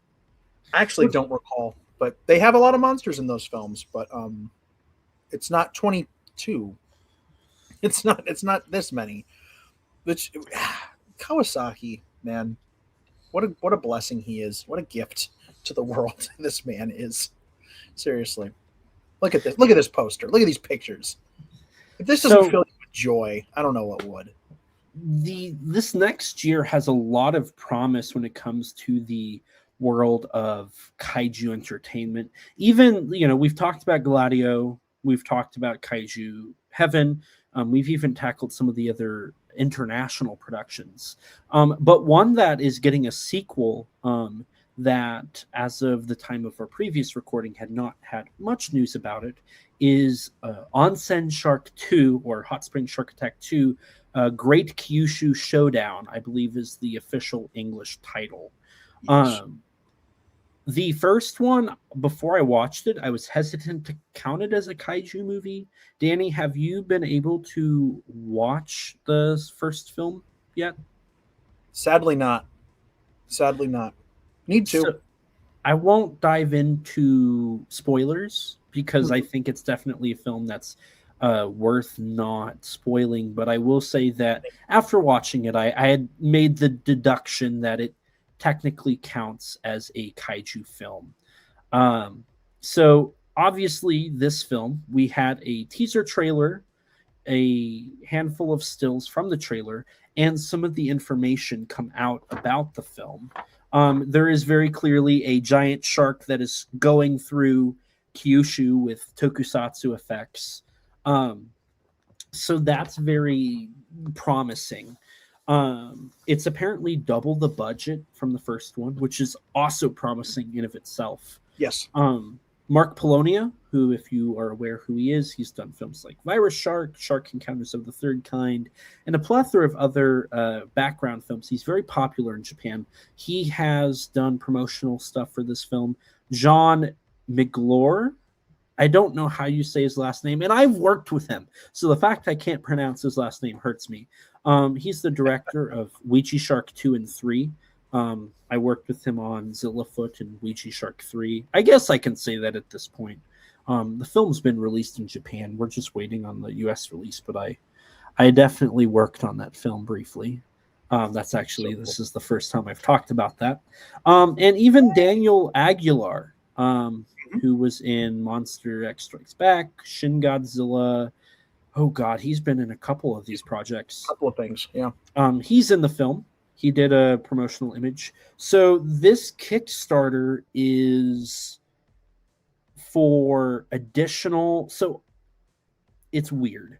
If you go to look at the Japanese sources, they say that the whole reason they're doing this is they ran out of money and they still need about 5,000 yen to get the film done. Yeah. Which 5,000 yen, which is the goal on Kickstarter, is $3,169. It's very like specific. Yes. Those exchange rates.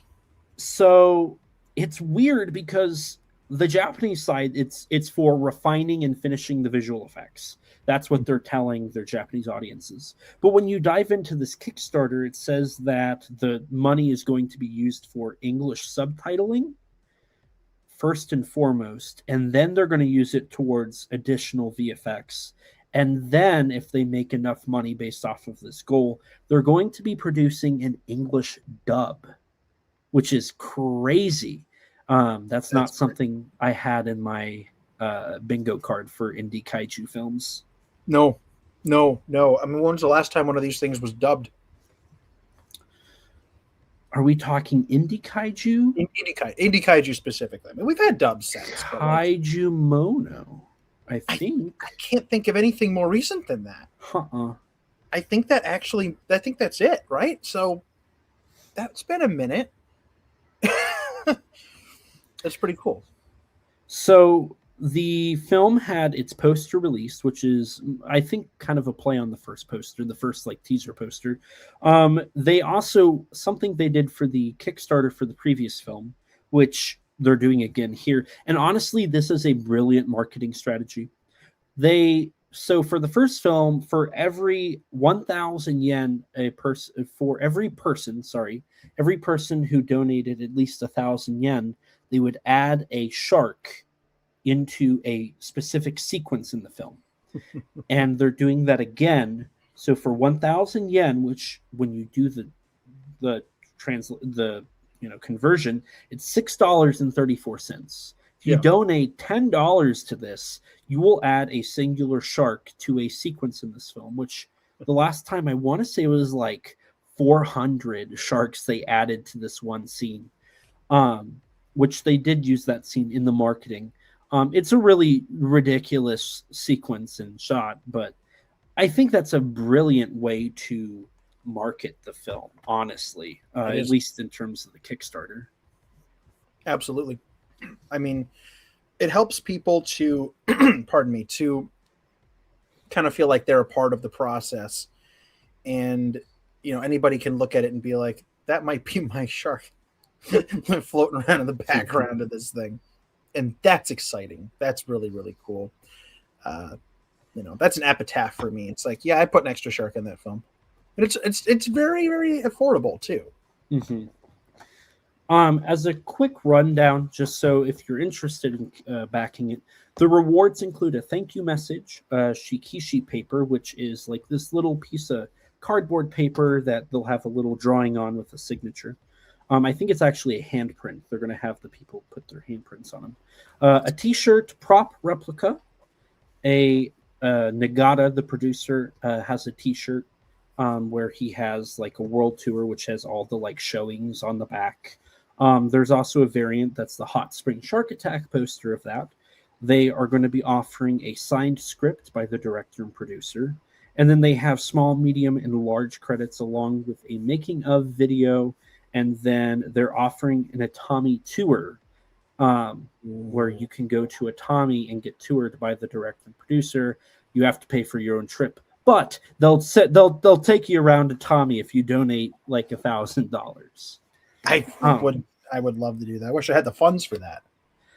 The film got this all came out around Tokyo Comic Con, and the Kickstarter runs until January 13th, so pretty close to the end of the campaign by the time this episode goes live on the channel, on the podcast side. But if you are interested, it's definitely a film to look into. If I had the funds, I'd be backing this. I really want to start supporting all of these indie films on Kickstarter when I can. So that's just, it's pretty cool. There is also some more prospects of Onsen Shark. There is some discussions by producer Nagata. Full disclosure, the poster I am showing is AI. If you're on the side that's listening to this, you don't have to look at it, but this is what he called a idea poster. It's not like meant to be the original. It's just him trying to show his idea on screen. He made a post about how he wants to get to Hot Spring Shark Attack 4, where they go film in Vietnam and actually have the film take place in Vietnam. That'd be cool. I love that idea. Like gradually taking this stuff out of Japan, and not just conceptually or story-wise, but literally taking the production outside Japan, expanding the scope. And like this is crazy. I don't think a lot of people are aware of this, that like shark movies, like whacked out shark movies, are huge in Japan right now. Huge in Japan. It is a cultural phenomenon. It's the same thing that hit the United States like maybe 10, 15 years ago. Now, there have always been wacky shark movies, for the last, 50 years, there have been wacky shark movies. But it obviously took off with like the Sharknadoes and the stuff that the Polonias do. We live in a world where Raiders of the Lost Shark is a real film that one could go watch. House Shark? House Shark. I just recently got Puppet Shark from SRS for a friend of mine who collects shark movies.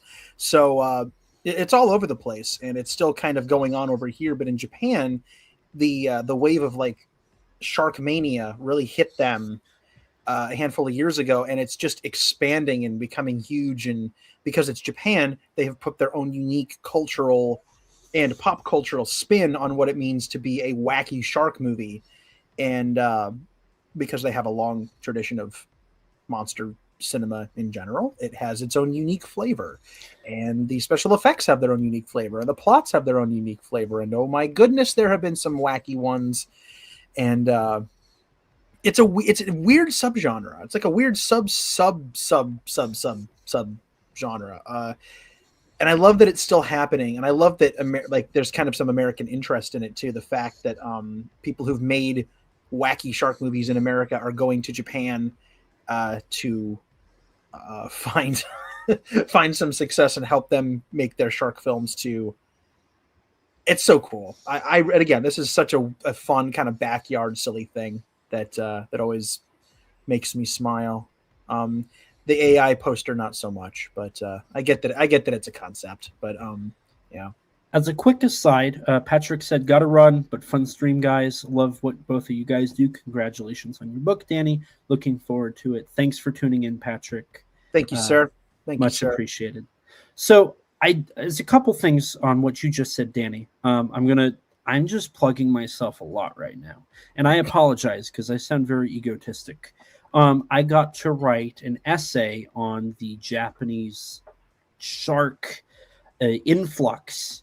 It's liner notes that are on the Blu-ray of Sharkdemic, which was released in Japan as Reiwa Shark. It's known as the first authentic Japanese shark movie in this new wave.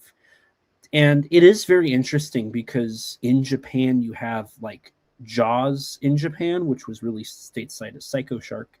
And from that point, it was kind of dead until about 2019 with Reiwa Shark. And then you had stuff like Well Shark, Hot Spring Shark Attack.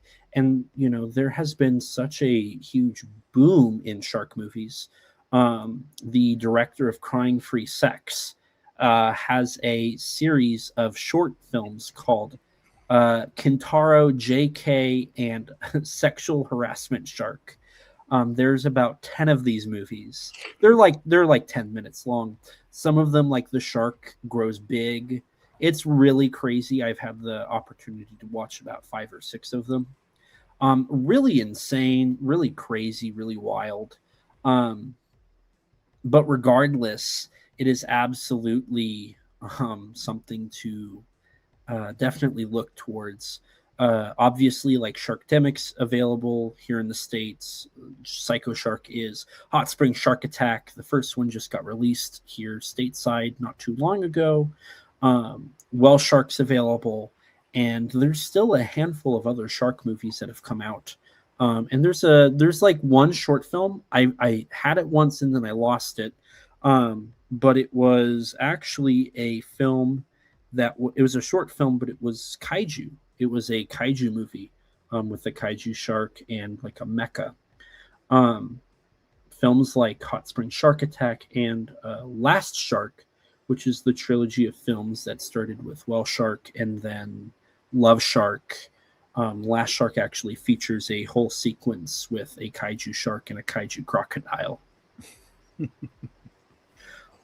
So there's a lot of fun stuff, a lot of interesting things going on in the Reiwa era of shark movies. So definitely something I would love to continue to look at and watch and look at. One of the people who's working on Hot Spring Shark Attack actually is doing his own film, Kaiju, or Boy Meets Kaiju, which I hadn't heard of this film until the marketing for Hot Spring Shark Attack. It is a film that has been in production since 2019. It is a feature-length film. Not a lot is known about it. They've been keeping the production pretty tight-lipped. It's produced by the BMK Production Committee. It is now in post-production, and the idea behind it is a boy meets a monster. The director, or the monster Galatea, by director Kengo Okuno, will be featured. The special effects director of Hot Spring Shark Attack, his name escapes me right now, but he's actually the one directing this. So there's a strong possibility we'll have yet another kaiju film come out this year on top of everything else we've tackled so far. That's pretty dang awesome. Again, it's so much indie stuff. You and I have talked about this pretty extensively off recording, off cast, just how insanely wide the net recently of independent kaiju stuff has been. But not just so much that, the fact that I bring this up for a couple reasons. We all know that there are independent kaiju films being made, and we know that more of them are being made kind of now over this period right now than there have been in quite a hot minute. But the reason I bring it up is if, I don't know, 5, 6, 7 years ago, a project like this gets announced, Boy Meets Kaiju, my first thought is, oh man, I'm gonna have to like get a little devious to try to see this thing. I'm gonna have to hope it comes to a film festival or plays at G-Fest, or somehow magically ends up on the in-house channel that plays in the hotel room at G-Fest, or I can find a copy of the movie that'll play in my collection, or I don't have to pay an arm and a leg to get a DVD for it. Now that I see this, my first thought is, I wonder when SRS is going to call this guy.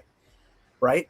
Like the fact that movies like this have just not just the potential, but the high probability of appearing in the United States in an official capacity in what would probably be a pretty decent release, pretty decent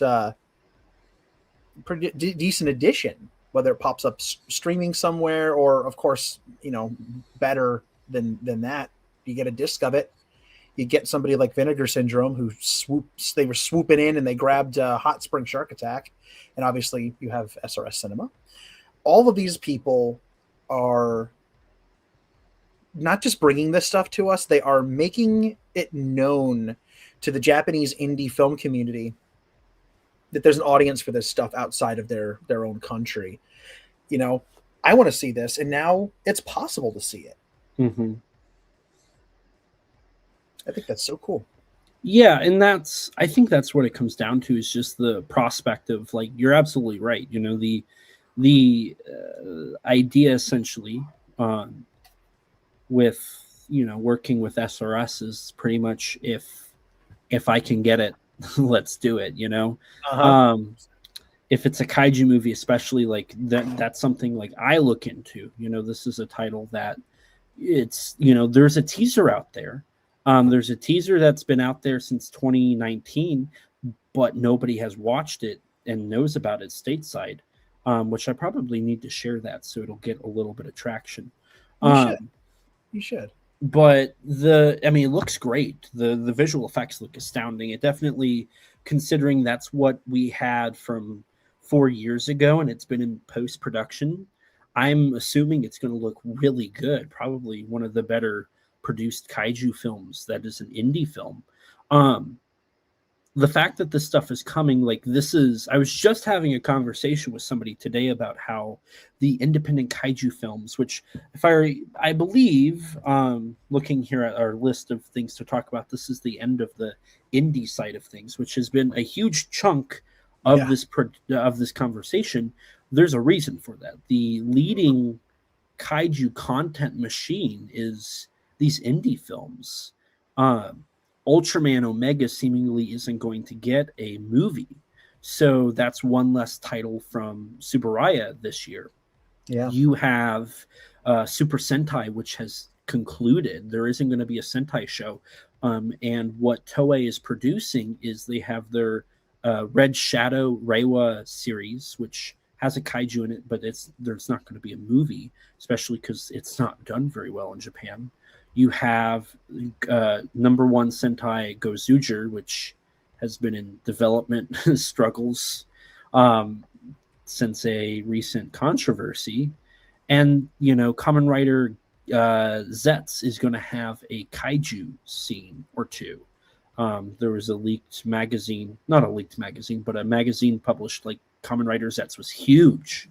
So there's going to be at least one episode that'll be tackling like a kaiju. From what it appears, and that's about it from Toei.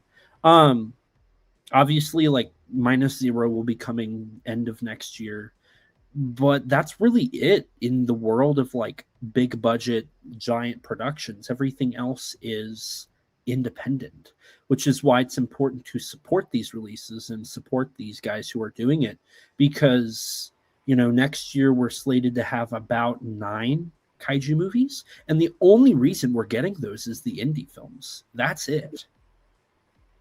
Exactly.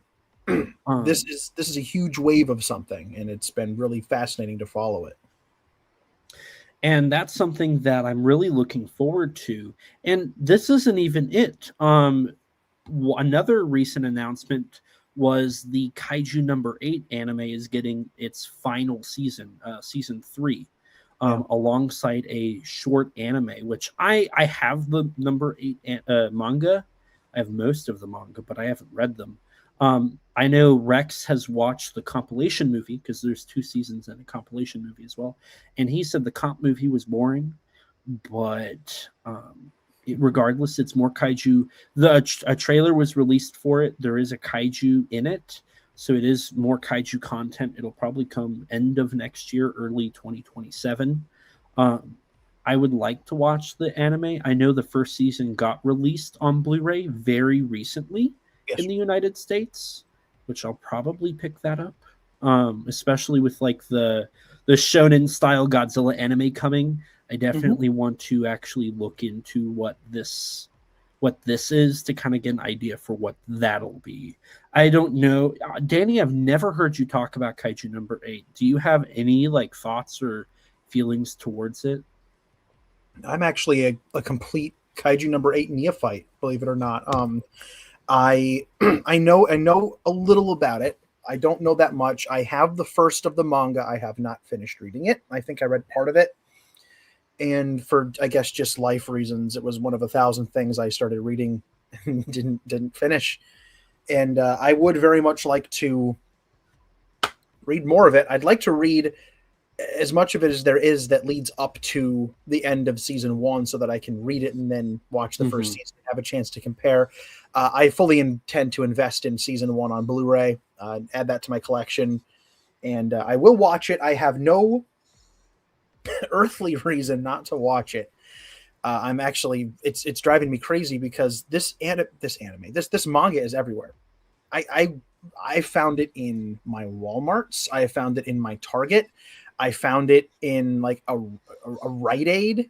Like I think I found it like I don't know. I think they were selling it at like a Subway. Like it was, hey, here's your Taco Bell. Do you want a free copy of Kaiju number 8, volume 1? Like, you know, I found a couple of copies in the men's restroom at my office. Like it's crazy. This thing is everywhere. I can't get away from it. I opened up a closet and like 8 copies of it fell out, and I'm like, this isn't even my home. What am I doing here? And then I ran. But my point is, I have 2 points. One, I wasn't arrested, and B, no escape from Kaiju number 8. Literally, bad jokes aside, it is all over the place.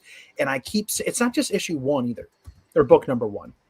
A lot of the time when you have a popular manga that's kind of gone through the whatever kind of weird alchemical process makes a manga cool in the United States, and it's like this big cultural thing. You go into like the Rite Aid or places you don't typically get your your Five Below to get your manga, and there's only ever issue number 1 or book number 1, 1 or 2, maybe 2 if you're lucky. I'm going into just random stores, and they've got issues 1 through 10. It's crazy, and I love it. It's still surreal to see the word kaiju anywhere in the wild. To me, it's still surreal. So I say all of that to say this: I have no excuse. It is ubiquitous. It's everywhere. There are piles of Kaiju number 8. Barnes and Noble has a Kaiju number 8 section, and you'd think I'd be all over this, and I just haven't. I have no reason. I just haven't done it yet. So I need to know more. And I actually did not know that the season that they just announced was the last one, which implies to me that they're going to veer, as anime adaptation sometimes do when it comes to adapting the manga. Ultraman did it. Another book, actually, I've read like 7 or 8 of those. I've read a lot of the Ultraman manga, which is still ongoing, I think. Yes, it's getting close to its end, I believe. They're closing in on what's supposed to be like the finale. And it's on break right now too, or at least it was, and it's coming back, and they're going to finish it. Oh God, don't quote me. I don't know, but the point is, the anime is already done, and they finished it without knowing how the manga ends. So clearly, they're not going to be the same thing. That's something that happens with manga and anime sometimes. It looks like this is going to be the same thing. I call it Game of Thrones-itis. So we'll see. We'll see how this goes, but I don't know enough about the story and the overarching plot and the relationship between the manga and its adaptation to venture any kind of a guess as to where it's going to go, because I really don't know how it starts. I wish I did. I don't have a lot of insight on this one. Maybe next time we talk, I'll have done my research, and I'll be able to answer the question. Another anime that got announced today that I'm kind of curious about, and I know nothing about it. I know there's like a kaiju in the finale, but Dandadan got announced for another season, which I don't know anything about that one, but that's something I do know is coming as well. Yeah, I do know that Dandadan has okay, so I'm not the world's biggest flag waving anime person. I don't stop what I'm doing and watch every anime. I enjoy anime. I do not dislike anime. Um, before anybody says anything, I love it, but I don't watch a lot of it. And I have, like, honest to God, like most of my friends, like my main interest of Japanese pop culture is monster movies. I have a lot of friends who are interested in Japanese pop culture, and of course, it's manga and it's anime for the most part. And I got people calling me and going, "Dude, how much of Dandadan have you watched?" And I'm like, "None." And they're like, "Bro," and I'm like, "Yeah, I know." And they're like, "Bro," and I'm like, "Yeah, you just said that." And I'm like, "I'll get to it. I will." But it's apparently just stuffed with kaiju references. I've seen a lot of images and a lot of clips and pictures, and the always awesome Kevin Derendorf frequently shares Easter eggs from that series. I know he likes that quite a lot. So I gotta be more like Kevin. I gotta get off my duff and I gotta go watch this show. And I don't know. I'll get on it. I'll get on it eventually. I'll get there. So it's on the list. What's really interesting is I think Toho has some involvement with this anime. I think, which is just one of many things that they're diving into in the world of branching out and really establishing a lot. Toho actually very recently acquired Anime Limited from German company Playon Pictures. Anime Limited is a distributor for the UK and the US, I recently learned, for anime in theatrical and streaming and physical. This comes after Toho acquired G Kids, which is very similar in the world of the United States from Shout Factory. And then also they recently established Toho Singapore Asia, which also I found out they, I don't know if you knew this, I didn't know this, Igloo Studios, the company that's working on the Godzilla anime, and they did that Godzilla Legacy statue. Toho bought like 30% stake of that company. Like they own partially that company now. Holy cow. No, I don't think I knew that. That's kind of crazy. I didn't, like, that was never announced, but that was actually recently a part of a Toho Global business publish, whatever it is, business plan. This is all part of the Toho Vision 2032. It's important to note that Anime Limited is the company that handled Godzilla -1 in the theaters in the United Kingdom. This has major ramifications that nobody is like ignoring.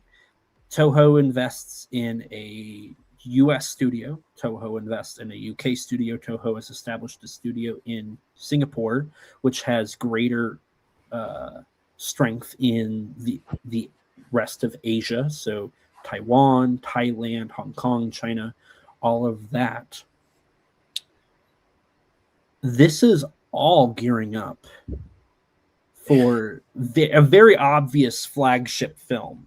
Like it couldn't be more obvious. This is the company that handled -1 in the UK. G Kids is now their like company that's handling any of their film festival showings in America.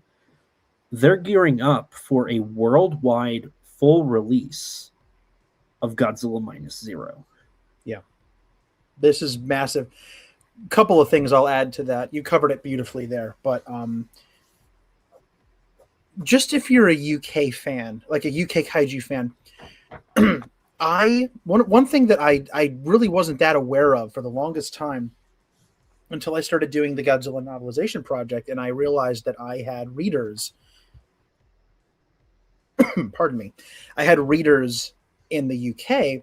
I started having conversations with a lot of these people. They would reach out to me, and we talk about, they had nice things to say about my writing, things like that. But what it would ultimately come back around to is like, oh my gosh, the UK is just a desert when it comes to the kaiju stuff. The home video market at the time, it's better now because of Arrow, but kaiju stuff in general, Godzilla stuff in particular, Toho really just a big dearth. Like the UK was basically just ignored. You had to import your toys, and you had to import your DVDs and your Blu-rays, and you had to all this stuff. Even the books were kind of hard to get, which was kind of one of the cool things. I hate to do this. I'm cycling back to my book because it's a UK. Fonthill Media is out of the UK, and the first thing I thought when I got to work with them was there's going to be a Godzilla book in stores, in the UK. And that seemed to me, that was one of my pitches to them that I think helped solidify the deal was, hey, there's not a lot for UK fans. So the fact that this is happening is really, really big for a lot of reasons. I'm really happy for UK Kaiju fans. There are so many British Kaiju fans who have been kind of starved of this stuff for the longest time. If you go just a couple of countries in any direction, you'll get better results when it comes to this stuff. But the UK, not as much. But this seems like a big change. And very clearly they are gearing up. This is part of Toho's extending of its tendrils to reach far and wide. This is cool because clearly it's -0. Clearly they're doing this for -0. And whatever comes next, whatever comes in between all of that stuff. And again, we're probably less than a year away from getting this thing at this point. We might even be 10 months away from it, for all we know. Did you see the quote unquote, and I'm using heavy air quotes here, news from a few hours ago today about the release date of -0? Oh boy, did I. I saw Kaiju number clickbait make that post. Mm-hmm. I didn't see him do that, but I knew that this person would potentially. Anyway, so yeah, like clearly that's nonsense, but I don't know. So, it made me think of that. Go ahead. Just for a little bit of context, that is on Google when you look up the film, and on IMDb, which Google is pulling from IMDb because that's a high traffic source for Google to pull from for their AI, work. Anybody can edit IMDb, FYI. Somebody edited the IMDb to have June 1st, 2026 as the release date. Now, Monday. They're going to release this movie on a Monday, everybody. Isn't that great? Doesn't that make sense? What's even more funny is if they were to do like June 1st in Japan, that's a Sunday. So for some minor, because I think even Kaiju number clickbait was like, I don't think this is true, but it's news. Click on me. That's not true. Nope. Google is pulling from IMDb, which IMDb was edited by a user. Kaiju or Godzilla -0 is still filming, or they're wrapping on filming. As of November 3rd in Japan, they were still filming. So there's no way that they're done. They might be getting close to completion, but even then, in the Hollywood Reporter, when they announced -0, they said they had international filming in New Zealand and Australia. Was it New Zealand and Australia? Yes. Okay. They still had filming there, which probably was not done until maybe this month. So they are either wrapping on filming or are still filming.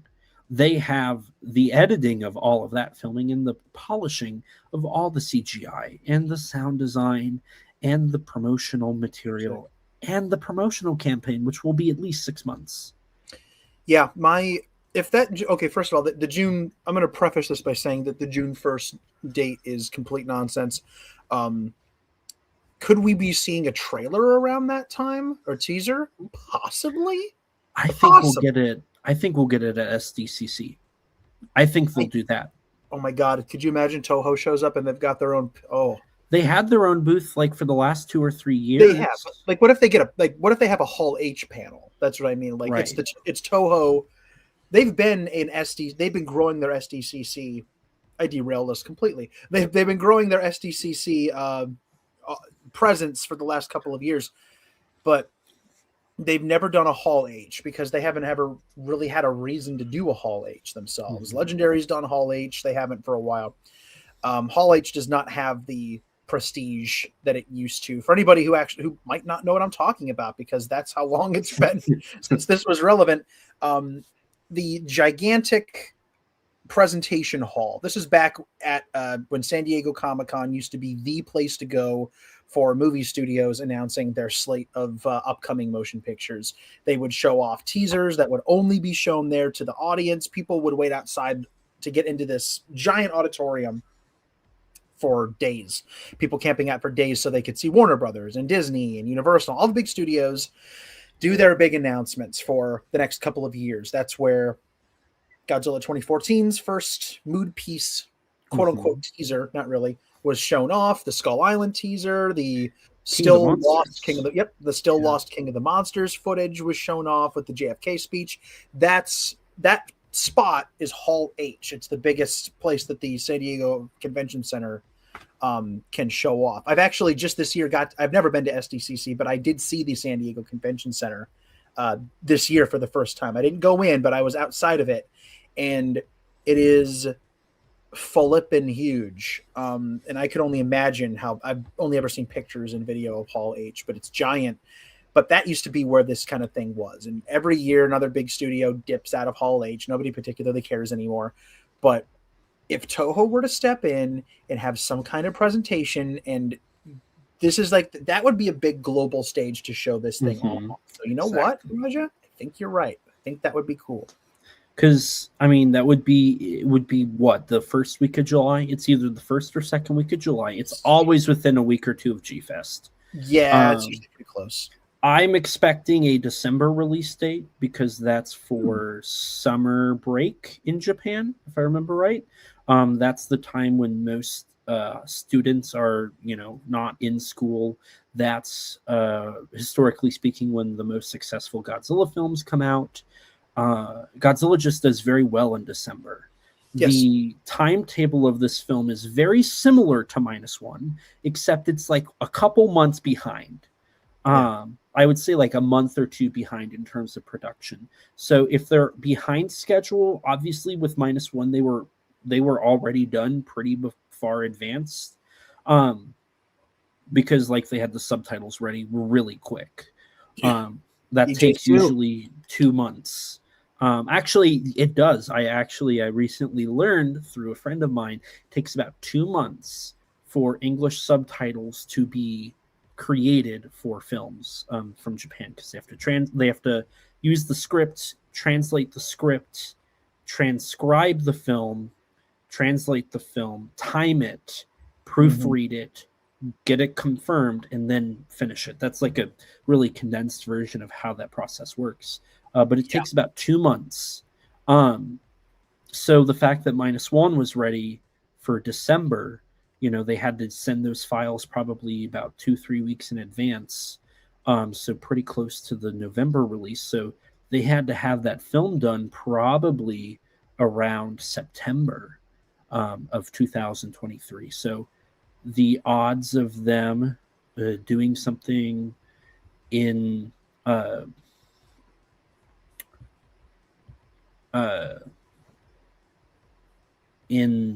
like December, I think is pretty high, just for the sole factoid that the timing is pretty close to that. Exactly. I think it lines up particularly well. And it's just, I don't know, the whole timeline of -0 has been interesting because they've ultimately kind of ended up doing it pretty fast in a lot of ways. That's not unusual for the Japanese film industry. It's not unusual for Godzilla.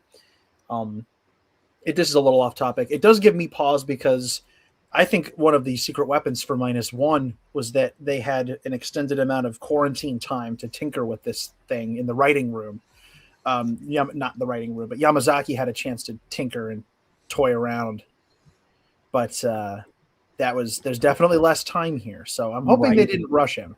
Be like, no, bro, you've got 24 months. Write a masterpiece. The only thing, sorry to cut you off here. I think the only benefit is it was very clear Yamazaki had an idea during production, And from, I think it was with Rotten Tomatoes, he did an interview and he was like, if the foreign fans want a sequel, if fans want a sequel, the foreign fans need to go see the movie.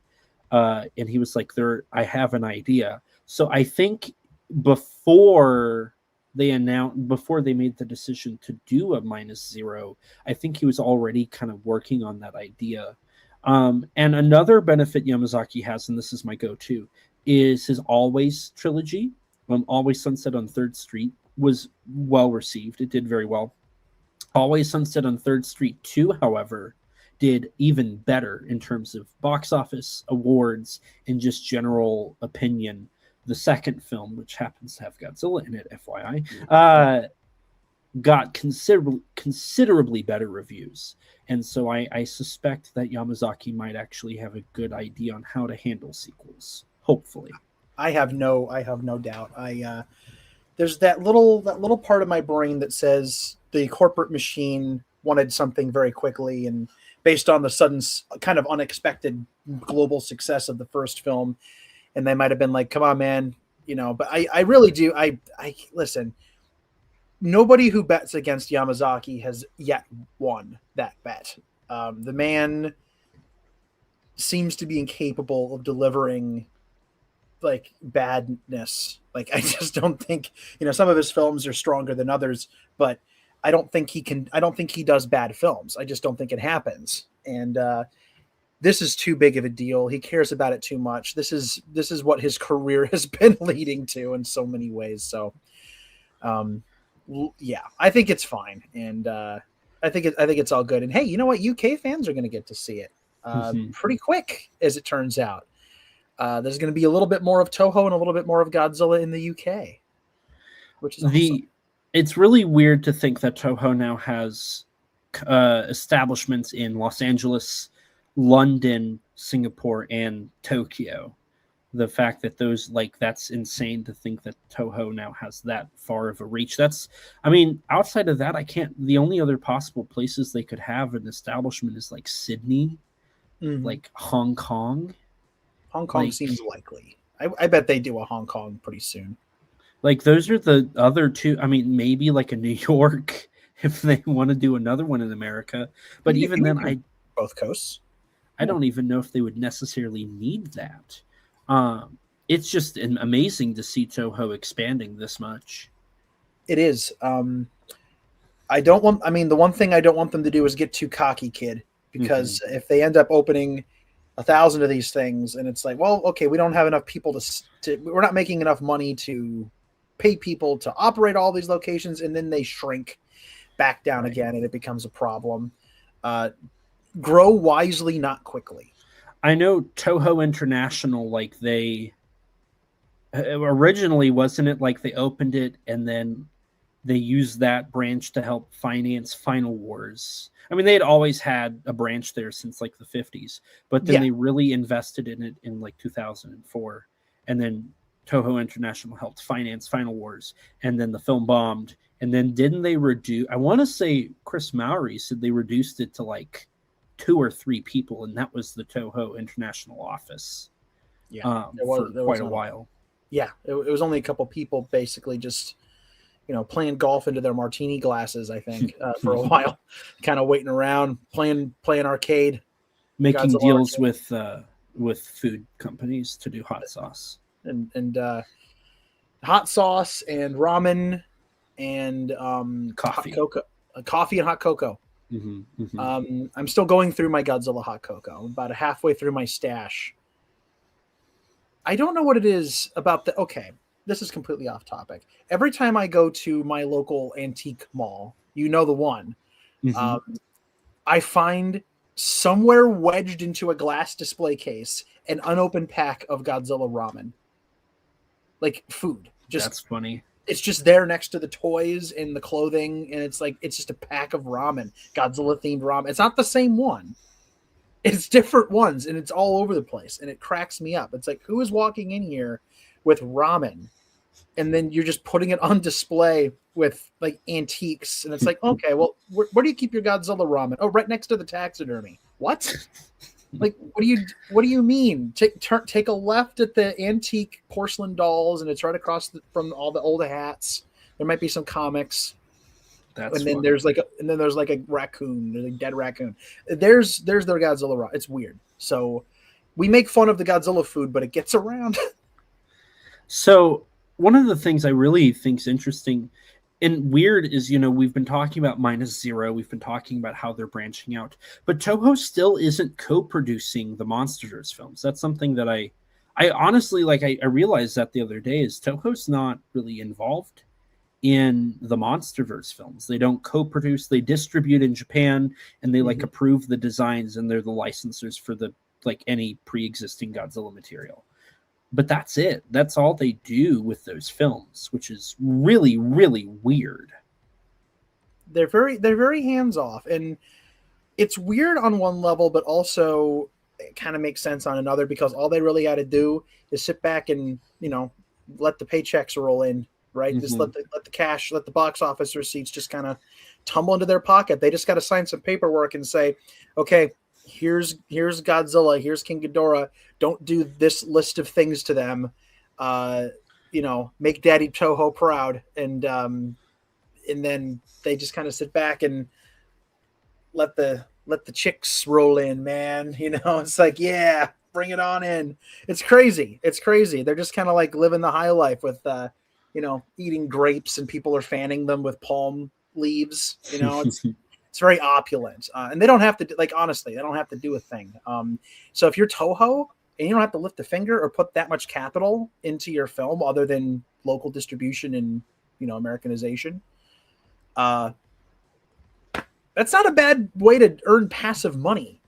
So it kind of makes sense. They care enough to guide where necessary, but they don't co-produce, and they don't send people over to look over the shoulder of all the gaijin directors to make sure they're not screwing things up. They're just kind of like, okay, bring in the money. So it works out for them. But an interesting thing they are co-producing is they have a hand in Monarch.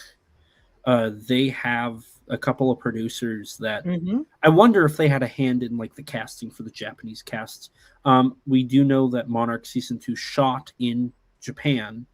We actually get a clip of that in the trailer for Monarch, but we also recently got a brief glimpse and confirmation that Monarch will once again have Godzilla return, which was no shock. Toho's co-producing. Yeah. They're in Japan. Oddly enough, Godzilla has yet to go to Japan, besides that one shot in Monarch season 1 where he's swimming near the Ogasawara Islands or whatever. But we get a shot of Godzilla roaring, which I thought was from the Call of Duty game. But I think that just speaks volumes to how the design of the CGI is in the shot. It's very similar. It might not be fully polished yet. I do like the colors. I do like the atmosphere. They've definitely given him a little bit more of a KOTM blue glow, because we're getting closer to that in the timeline. This is a nice epic shot, though. I do like it. It's basically just Godzilla roaring in the ocean. He's in some sort of storm. I've seen some people say he might be near Skull Island, because this is around the time that the whole Skull Island eternal storm that supposedly kills the Iwi but then doesn't. Whatever. Barnaby's got his work cut out for him. Let me tell you. Barnaby needs a raise, I think, and maybe a basket of muffins for motivation. Because for anybody who's thoroughly lost, Barnaby Leg has remained, and perhaps always shall be the craftsman and caretaker of Monsterverse lore. He's kind of been working on wrangling the disparate threads of the Monsterverse since 2014. Wrangling is a strong term to be using. It is I didn't say it was successful. I just said that he was wrangling was the idea, which if there's some kind of obvious, okay, I'm not trying to take massive dumps over here, but the guy has been involved since the beginning, and since the beginning, the novelization, the film, and the comic all have very conflicting plot lines to the point where it's kind of infamous now what's canon and what's not canon in the MonsterVerse. What you use from one to fill in the blanks from another, what counts, what doesn't count. And especially since every one of these films, with one exception, has been touched by a different director, and the books are being written by multiple people, and there are a bunch of spin-off comics and a Netflix show and now an Apple thing.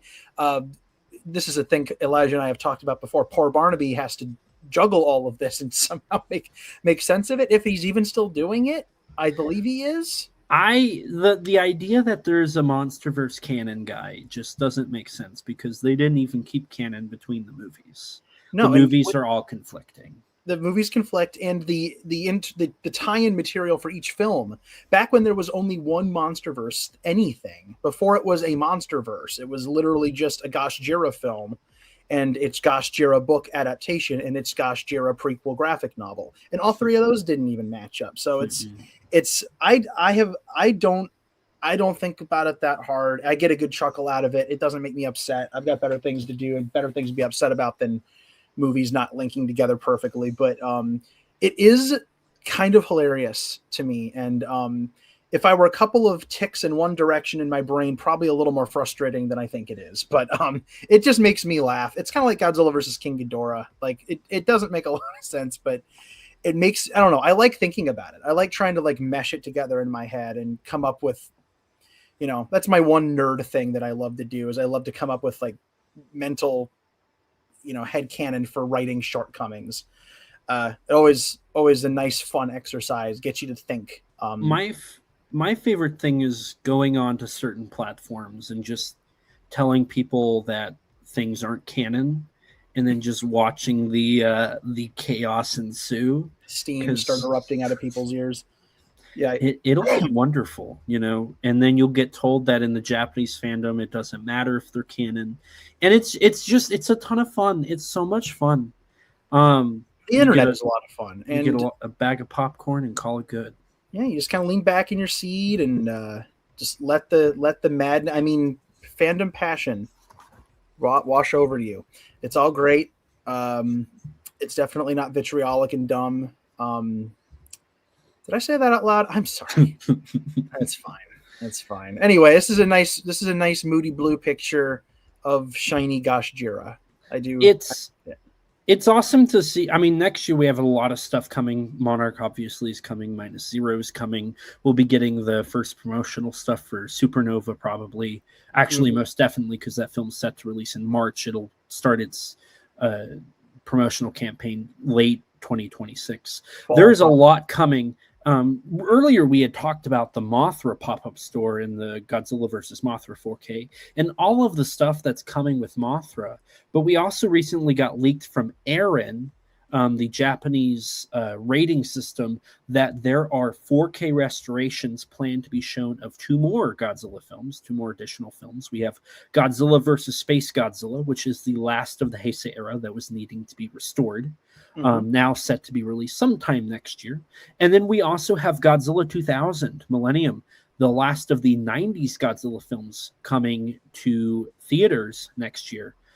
So that makes 4 Godzilla films coming to 4K next year, making it pretty close to everything being done. 2000 is the second Millennium film to come out. All that is left in the franchise, in the world of the Japanese side, in the live action scene, is Godzilla, Mothra, King Ghidorah, Giant Monsters All Out Attack, Godzilla Against Mechagodzilla, and Godzilla Tokyo SOS. The anime trilogy does not have 4Ks yet either. At least to my knowledge, I think they were just released on Blu-ray. So technically those, but they would just be simple upscales, nothing too crazy. Real quick shout out to G-Man on Twitter and on our Discord server, because he's the one who provided this nice chart that includes the wonderful, if you're listening, you'll have to go to his Twitter page or onto the stream to see, but it covers what films have 4Ks, if they've been released in the United States, if they've been released into theaters and when they've been released, availabilities, other notes, all of that stuff. It's a very detailed chart that tackles all of the Godzilla 4K stuff. I'm kind of surprised that they did Space Godzilla next, but I'm also happy because it just kind of wraps up the 4Ks for the Heisei era. I'm assuming that at Fest Godzilla or Godzilla Fest next year on Godzilla Day, I think we'll get the announcements of the last 3 or 4. I'm sorry, I pulled a Toho and forgot Godzilla versus Megaguirus existed. I was about to say Megaguirus was not on your list, sir. I'm fully expecting them to at least announce the Kiryu saga in GMK. I fully expect either Megaguirus to not be announced and be the last Godzilla film to not be released in 4K, or I could see them doing all 4 because they've done 4 this year with the titles we've already mentioned, and they've been doing 4 or 5 every year. So by 2027, we might have all of the Toho classic Godzilla films in 4K. We might. Well, we being a somewhat Japan. relative term. Yes, I would love for these things to come over to the United States, because as of right now, the number of 4K Godzilla releases in the U.S. is I have more fingers on one hand than there are 4K Godzilla releases in the United States in terms of the Japanese stuff. They're expensive. They're expensive. I don't have a 4K setup, so it doesn't completely apply to me anyway. But once I take care of a mounting pile of personal expenditures, and I have a little money to blow, then you know what? Yeah, I'd love to have a 4K setup. Get the player, get the TV. That would make me very happy. All the 4K discs that I have purchased over the years because they're in double packs, or I just gotten them because they were limited edition or something. I can finally watch those. That'd be fun. But I'd love to get the Godzilla stuff in 4K. I'd love for it all to come over here in some capacity. Maybe Criterion will give some of them solo releases. Maybe there'll be a 4K box. I don't know. 4K. They're getting awfully close to getting all of them. I definitely think we'll see some sort of. I think next year we'll see another 4K from Criterion, one way or another. Godzilla, Return of Godzilla. That'd be cool. It would either. I could see Return of Godzilla. I could see another Toho film or a Showa film, maybe like Final Wars. I'll be curious to see how they handle it, because so far the 4Ks have been solo releases, not in box sets. Probably because to do a box set, it would probably be the Kurosawa set when it came out on DVD with 40 films almost was like $400 MSRP. Yeah, it was. It's worse than that. It was 25 films for $400. Okay, there you go, 25. Yeah. So considering that was 25 films, this would be a similar total. But on Blu-ray or 4K, in a world where inflation has increased that price by probably, another 50%, the idea of spending $500 to get a Godzilla film box set is not ideal. The one downfall, and Danny, you and I have talked about this, I've talked with Rex about it, is once all of these films are in 4K and released on disc and then brought to the United States and released, that's probably the end of Godzilla on home media. I mean, the Showa set alone was like very much an end of an era. This is something I think I've talked about before, but I could be wrong. Recently, I did some research, and the only Godzilla films now available on DVD is King Kong versus Godzilla in like 3 different formats. Godzilla 2000, Godzilla versus Mechagodzilla 2, and I think Godzilla against Mechagodzilla is another one that's available. And that's it. Like the amount of Godzilla films on DVD, even though I get it, DVD is a format that is phasing out, even though it is still the highest selling format. Yeah. That's insane. Like, it used to be you could only get the films complete in DVD, and then it became Blu-ray. And now we're getting to a point where once the Blu-rays, I mean, we're almost in a area where like only one company has them, and they're doing Blu-rays and 4Ks, and soon those 4Ks will be the only way to get these films, probably in about 30 years. But with those 4K releases, like you can't, I mean, you can go up to 6K with film stock, but I don't see, I mean, 6K is a slight increase. I don't see Toho spending the money to actually do full-fledged 6K releases once that becomes something that is more common. I don't think they'll do it. At a certain point, the human eye stops perceiving the difference. And the only thing I could potentially see happening realistically, and I despise the fact that I'm even going to say this, is they could try to, like, especially with the older films, the classics that are now 70 years old. The only way forward, which they should absolutely never do, but look at the world we live in now, is to like AI the hell out of them and make them smooth, plasticky abominations that get rid of all the beautiful film grain and AI and missing frames and. So from what I've heard, they don't, I mean, AI isn't the only way they've done this, but they've done an incredible amount of denoising and artificial grain on a couple of the releases, which has led to the films looking a little more plasticky than they should. That's been one of the major complaints, on top of just poor color grading and color correction, which is a common problem in Japanese film, unfortunately. Which does tie us back to Space Godzilla, because the current international, and I'm talking strictly the international print that's available on Blu-ray right now, and I believe digitally, I think for Space Godzilla, is just as purple can be. It is Purple the movie. Look at the sunrise ending shot of that film.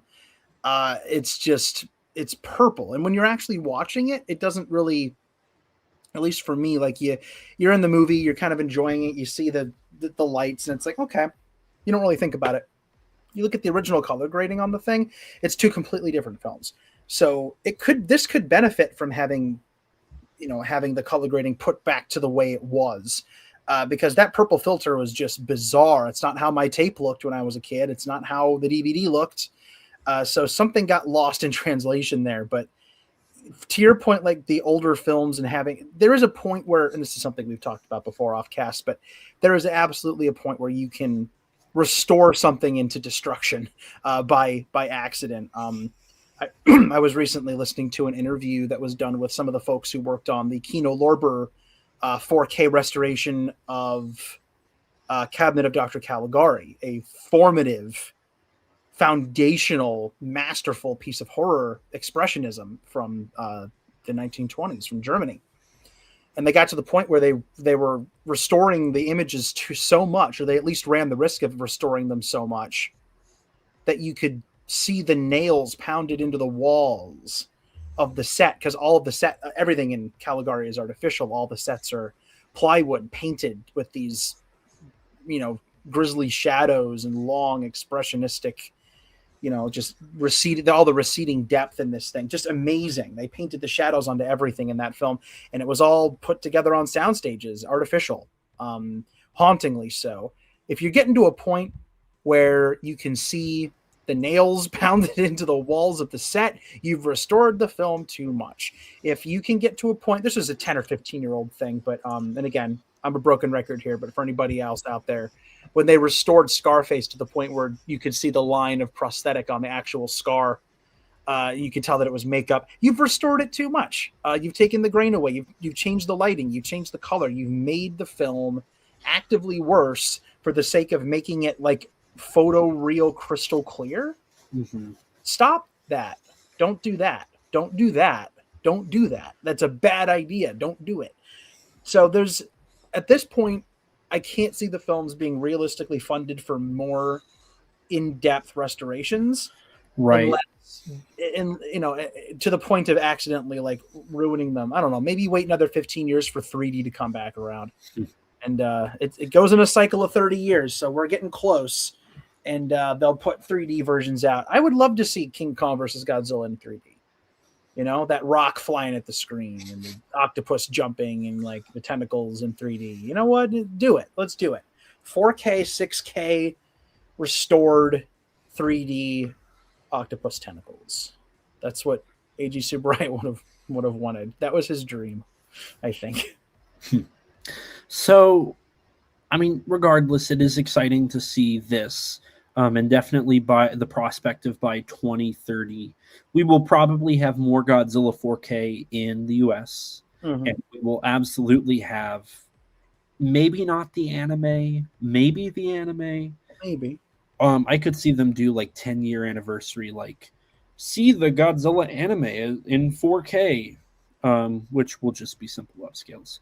But the point I'm making is we will see all of them in 4K, and they will now be all in 4K, which is nice. Like I said, that was a project that was announced, I want to say, about 10 years ago, with 1 minute of every film restored. And now we're pretty close to a point where every minute of every film is in 4K one way or another, which is really amazing to see.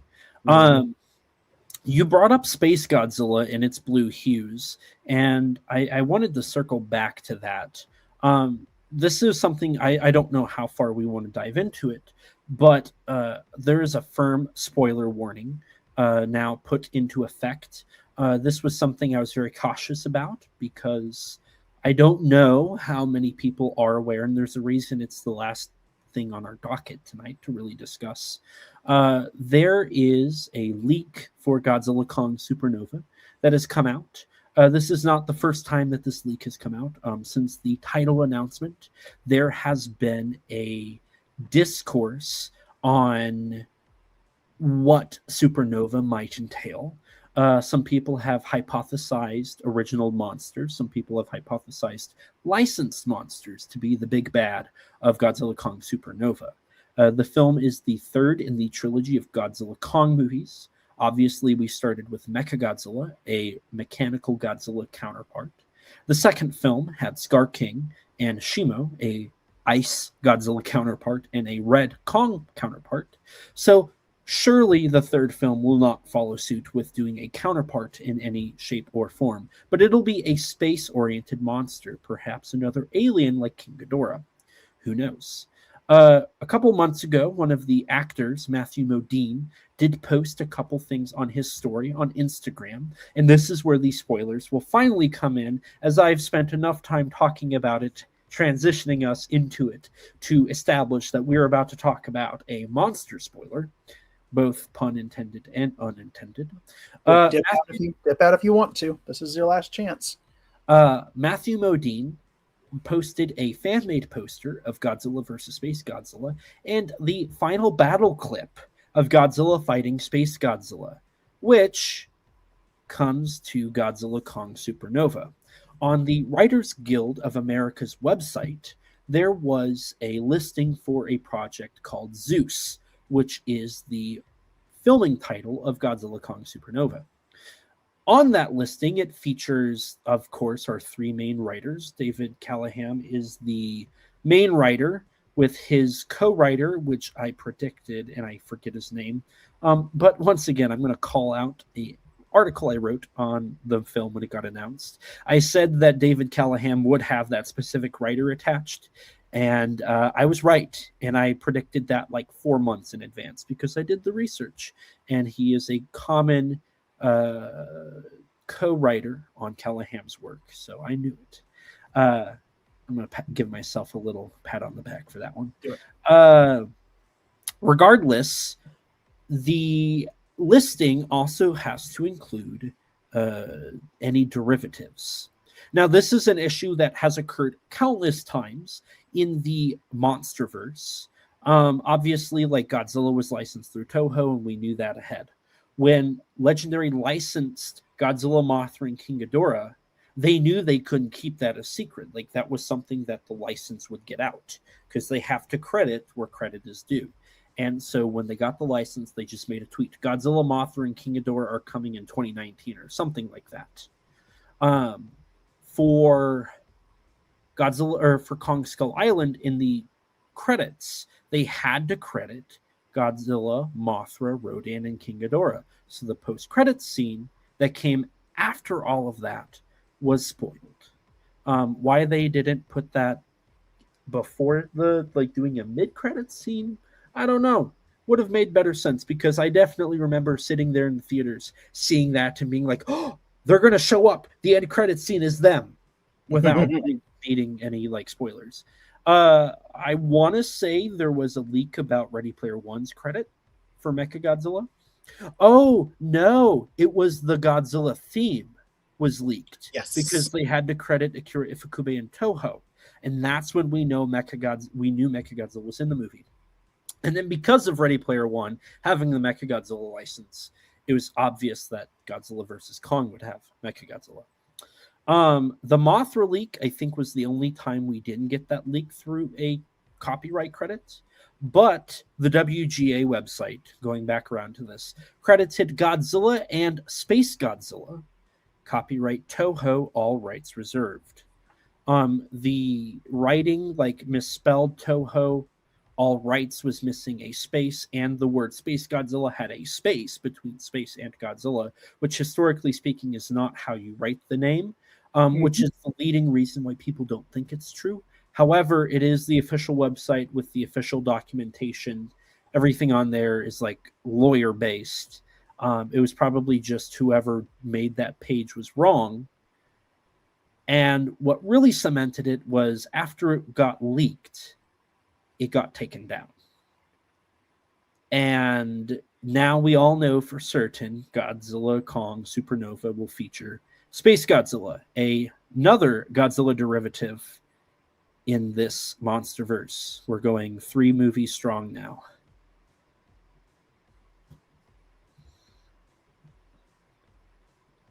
Space Godzilla. So it seems to be a thing. I mean, I've talked to you about it. I've talked to Jackson about it. I'm not thrilled. Honestly, I was like, man, I was a little disappointed. Just because, like what I just said, like we've had Mechagodzilla, we had Shimo, we had Scar King. Like we've had the bad derivatives of these characters. And this is the same issue.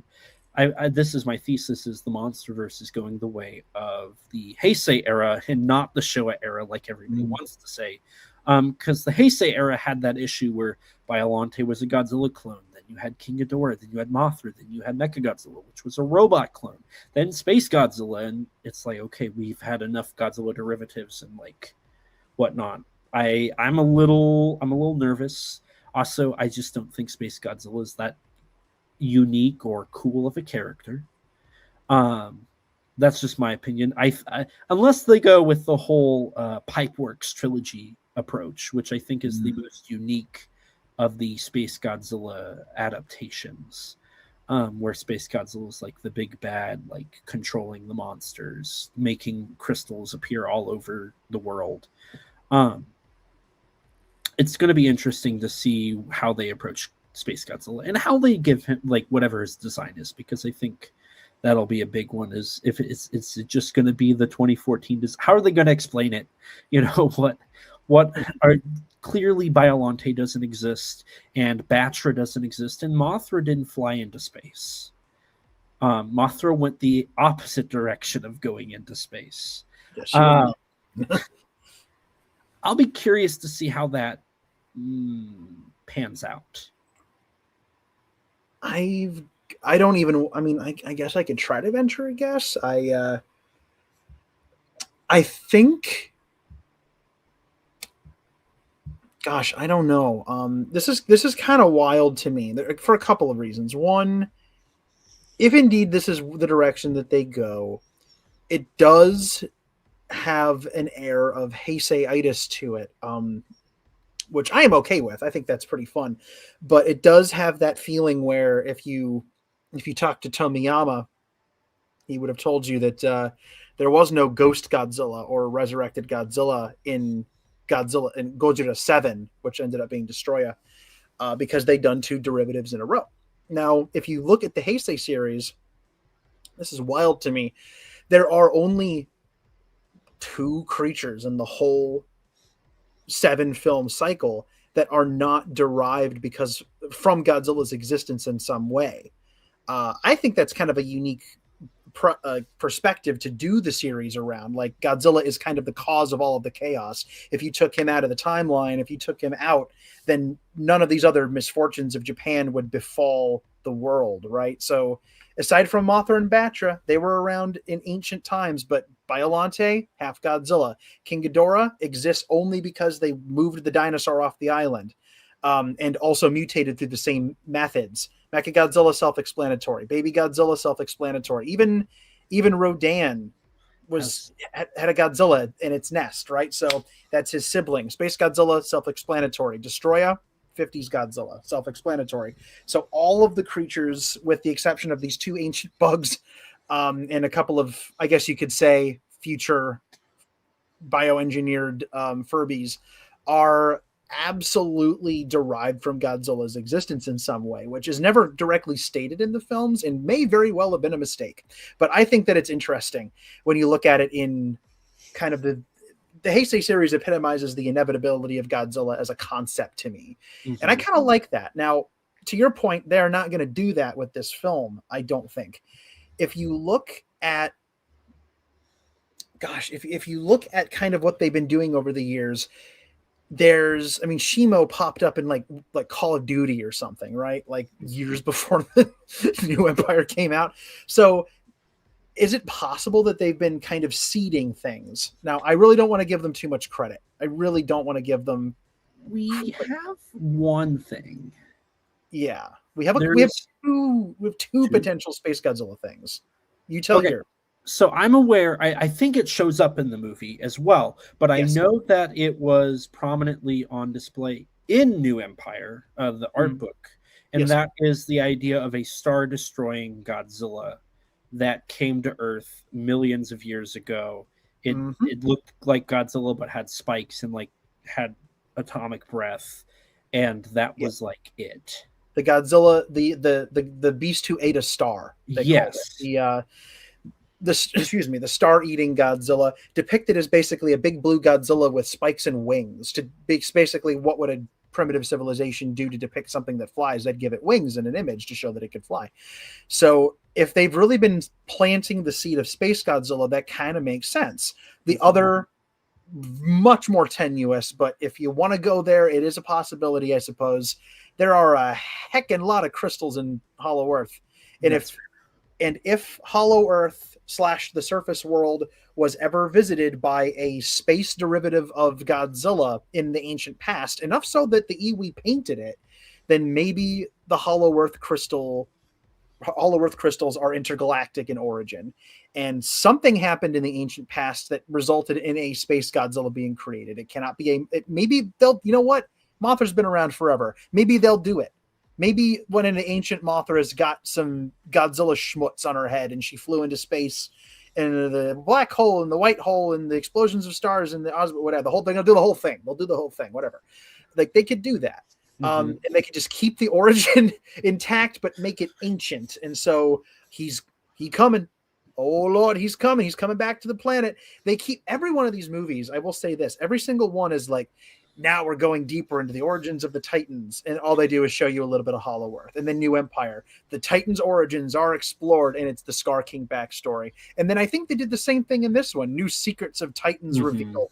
And it's like, okay, even more ancient, we've got Gosh Jiller from space, and now he's like, maybe that's what it is. So I just thought about this, and perhaps this is a part of it. Tiamat was a part of GK. And then Tiamat also had its own element in the comic. Godzilla killed Tiamat to live in Tiamat's lair, where the most UV radiation hit, and that's what led him to evolving. So I do wonder if that, because people have been saying Tiamat somehow will tie into the new film. I do wonder if ultraviolet rays, the radiation from the sun, somehow will have a part in that. There was a Godzilla that took in so much energy that it evolved too much, and it grew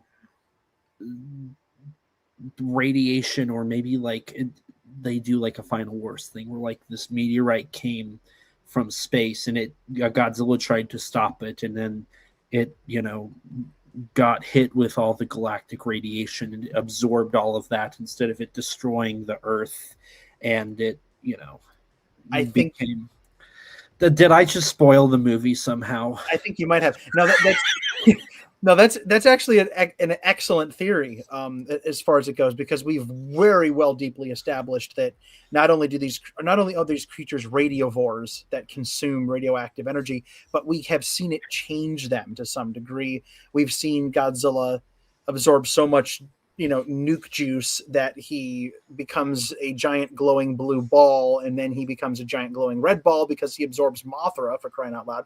So it's crazy. And he became as Monster Island buddies would say, he became Pank. He became Pank Godzilla. And so now that Pank Godzilla is a thing, because of absorbing all of that extra stuff, we have been shown concrete evidence that these creatures can physically change because of what they absorb, right? Mm-hmm. So that's kind of interesting. So what if he changed the radiation? What if he changed the radiation from natural earthborn radiation or man-made radiation or monster-born radiation, where they're ripping each other apart like Godzilla did to Tiamat, and you change it to cosmic rays? There's so much radiation. What if, listen, literally, what is a supernova? It is a radioactive explosion of a star. And what if that radiation was absorbed by... Oh, God, it's going to be when the dinosaurs went extinct. Oh, no. But no, Descadora did that. Come on. Due to international copyright law, it did not. It did. You're right, though. That's funny. So that's absolutely possible. Maybe that's what killed the dinosaurs. It's got to be like Transformers, right? Where the Transformers movies, where it's like, hey, King Arthur, Transformers were involved. Hey, how dinosaurs got real dead? Transformers were involved. Hey, everything in human history, the moon landing, we did it because of the Transformers. Like, that's what it's going to be, but it's going to be for Godzilla and the Titans. It's going to be like, hey, man, the dinosaurs, boom, that's it. That's what made the dinosaurs go under, and they're dead, and all the monsters go under the ground because Space Godzilla showed up. I don't know. Like, maybe I wonder if Ghidorah's involved somehow, because Ghidorah's our confirmed ET. I was about to say, wasn't there something in the novelization where Ghidorah was the runt of his family, and there's like an Emperor Ghidorah? Like, what if a Ghidorah? Because we've seen Ghidorah can like pick up Godzilla and fly him to, the stratosphere. What if a Ghidorah took a Godzilla into space to kill it, and then he went too close to his sun, and then irradiated and evolved into... I feel like out of those three things, they're going to pick one of those. Like, I feel like I've just spoiled this movie for me. It's going to be like all the people out there who are concocting like wild theories about how such a thing is feasible have forgotten Occam's razor is a thing. Like, it's not going to be that deep in the film. We know we're going to open it and we're going to watch the film, and then whoever, is being replaced, like, by Rebecca Hall. Like, Rebecca Hall's not in this one, but like whoever that character is, the exposition character, is going to be like, hey, so this is how Space Godzilla exists. And then they're going to just move on. And that's fine, but it's not going to be that deep. It's really not going to be that deep. Or I could totally see him do it. So there's been a lot of hints of twins. A lot of the actors have posted twins, like emojis of twins. I could totally see them taking the Final Wars approach, and there will be some Mothra twins or the Iwi, and they'll take the main characters and they'll say, thousands of years ago, Godzilla was on Earth and caused great destruction, and Mothra took Godzilla into space to defeat him, and then became Space Godzilla. And now there'll be something on a cave wall or something. Yeah. He's more crystal than man, twisted in evil. And literally twins. Okay, I've seen this. So we have another person in the chat, Radio Cosmic Ray. Hello, welcome to the stream. Some say that Godzilla is going to turn into Space Godzilla, which would be interesting. Just to change him even more. I feel like that's almost certainly not going to happen, but it's a theory. Again, we have precedent for Godzilla changing. Maybe he goes into the Hollow Earth and he absorbs crystals, and they give him wings, and like Red Bull, and he flies to space, and then a star explodes, and it's like, cool, I am now Godzilla but space. Watch me rock.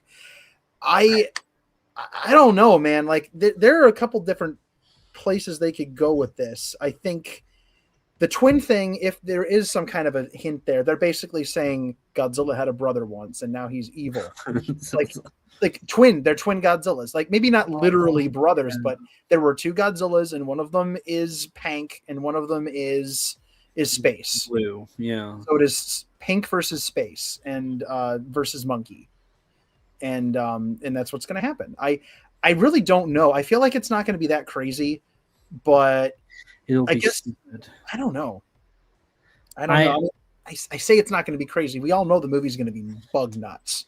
Like the movie's going to be insane. The one thing I'm not looking forward to, and the only reason I'm saying this is because every single time that they have done a name drop in one of these movies, they've had to make it a joke. You know, they said they call it Ghidorah, and then Thomas Middleditch said, "Did she say gonorrhea?" It's not funny. And then you had one of the people, I think it was Bernie, who said that that's a Robo Godzilla. And then Firestarter from Deadpool said that's a Mecha Godzilla. That's a Mecha Godzilla, and that's canon. And they're gonna do like, oh my god, it looks like Godzilla. What do we call it? We call him Space Godzilla. I hope it's just like that. I really hope it's just like the name. So here's a little history for people out there who might not know.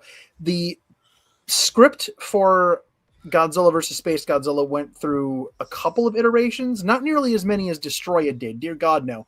But there were multiple different iterations on what was going to happen in the next film. And one of the first names that they tossed around was Astro Godzilla, which I will go. I love Space Godzilla. I love the creature. I love the movie. I know that's sacrilege. Please go buy my book, but I do like the movie. And I think Astro Godzilla is a cooler sounding name. I think it's got a cool ring to it.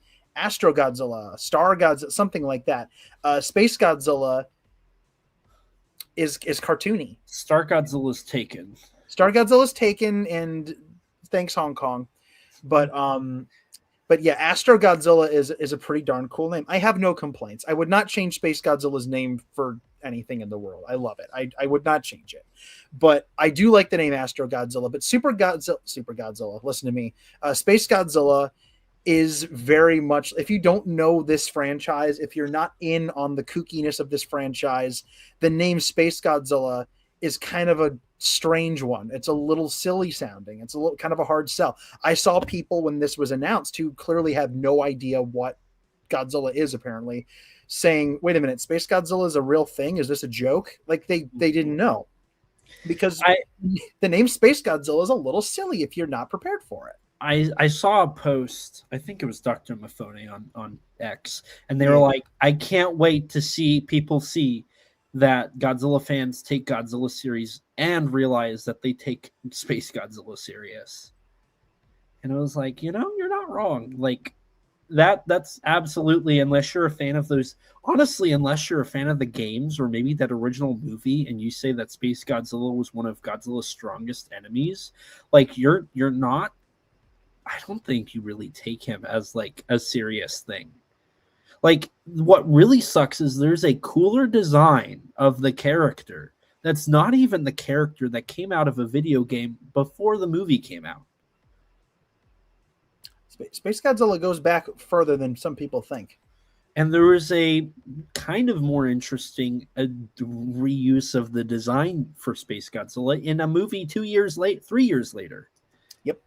Like the Space Godzilla we got is like the worst part of what's come out.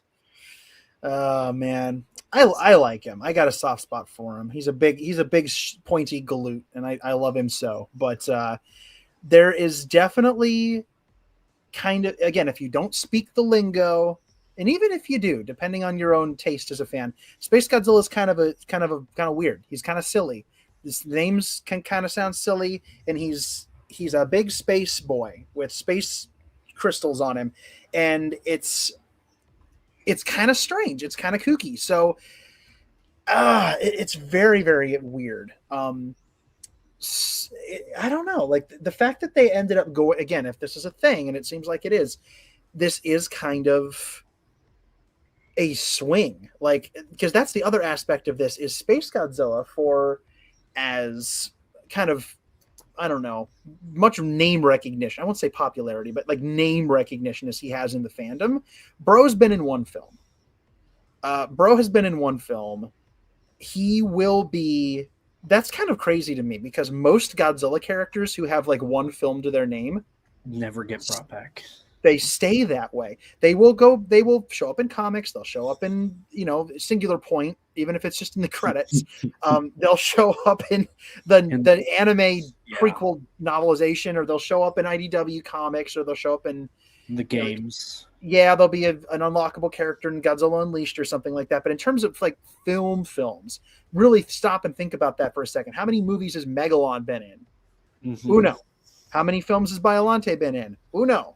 Love You, Jet Jaguar, one film. Batra. Love You, Batra, Destroy, a lot of Heisei characters.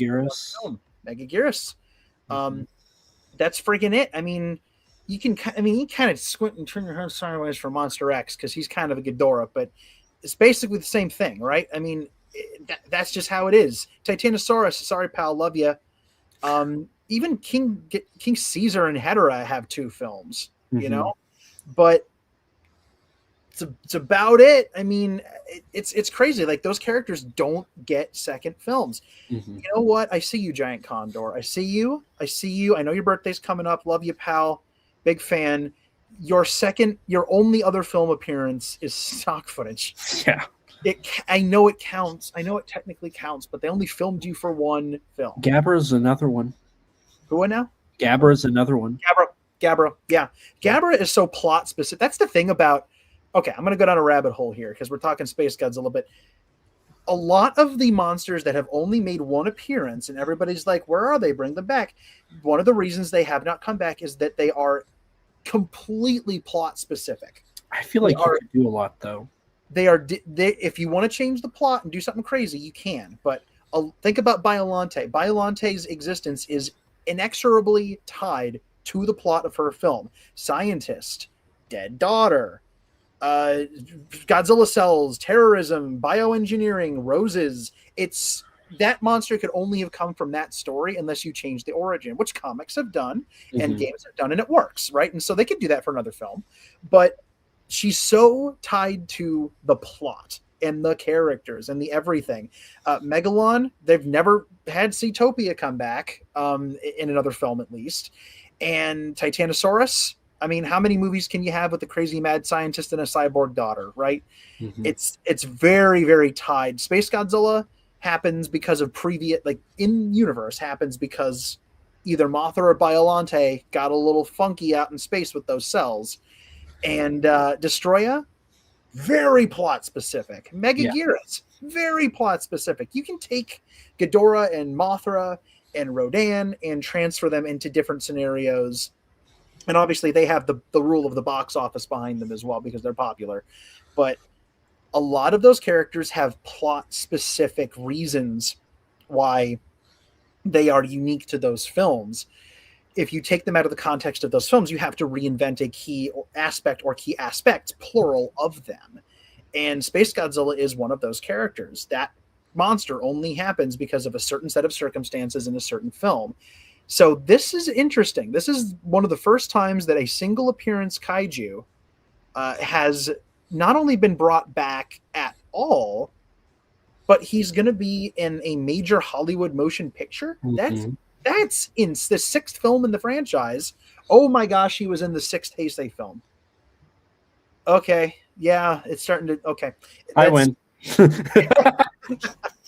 That's ridiculous. That's great. And it comes right after, Mechagodzilla was in a. Okay, yeah, all right. Mm-hmm.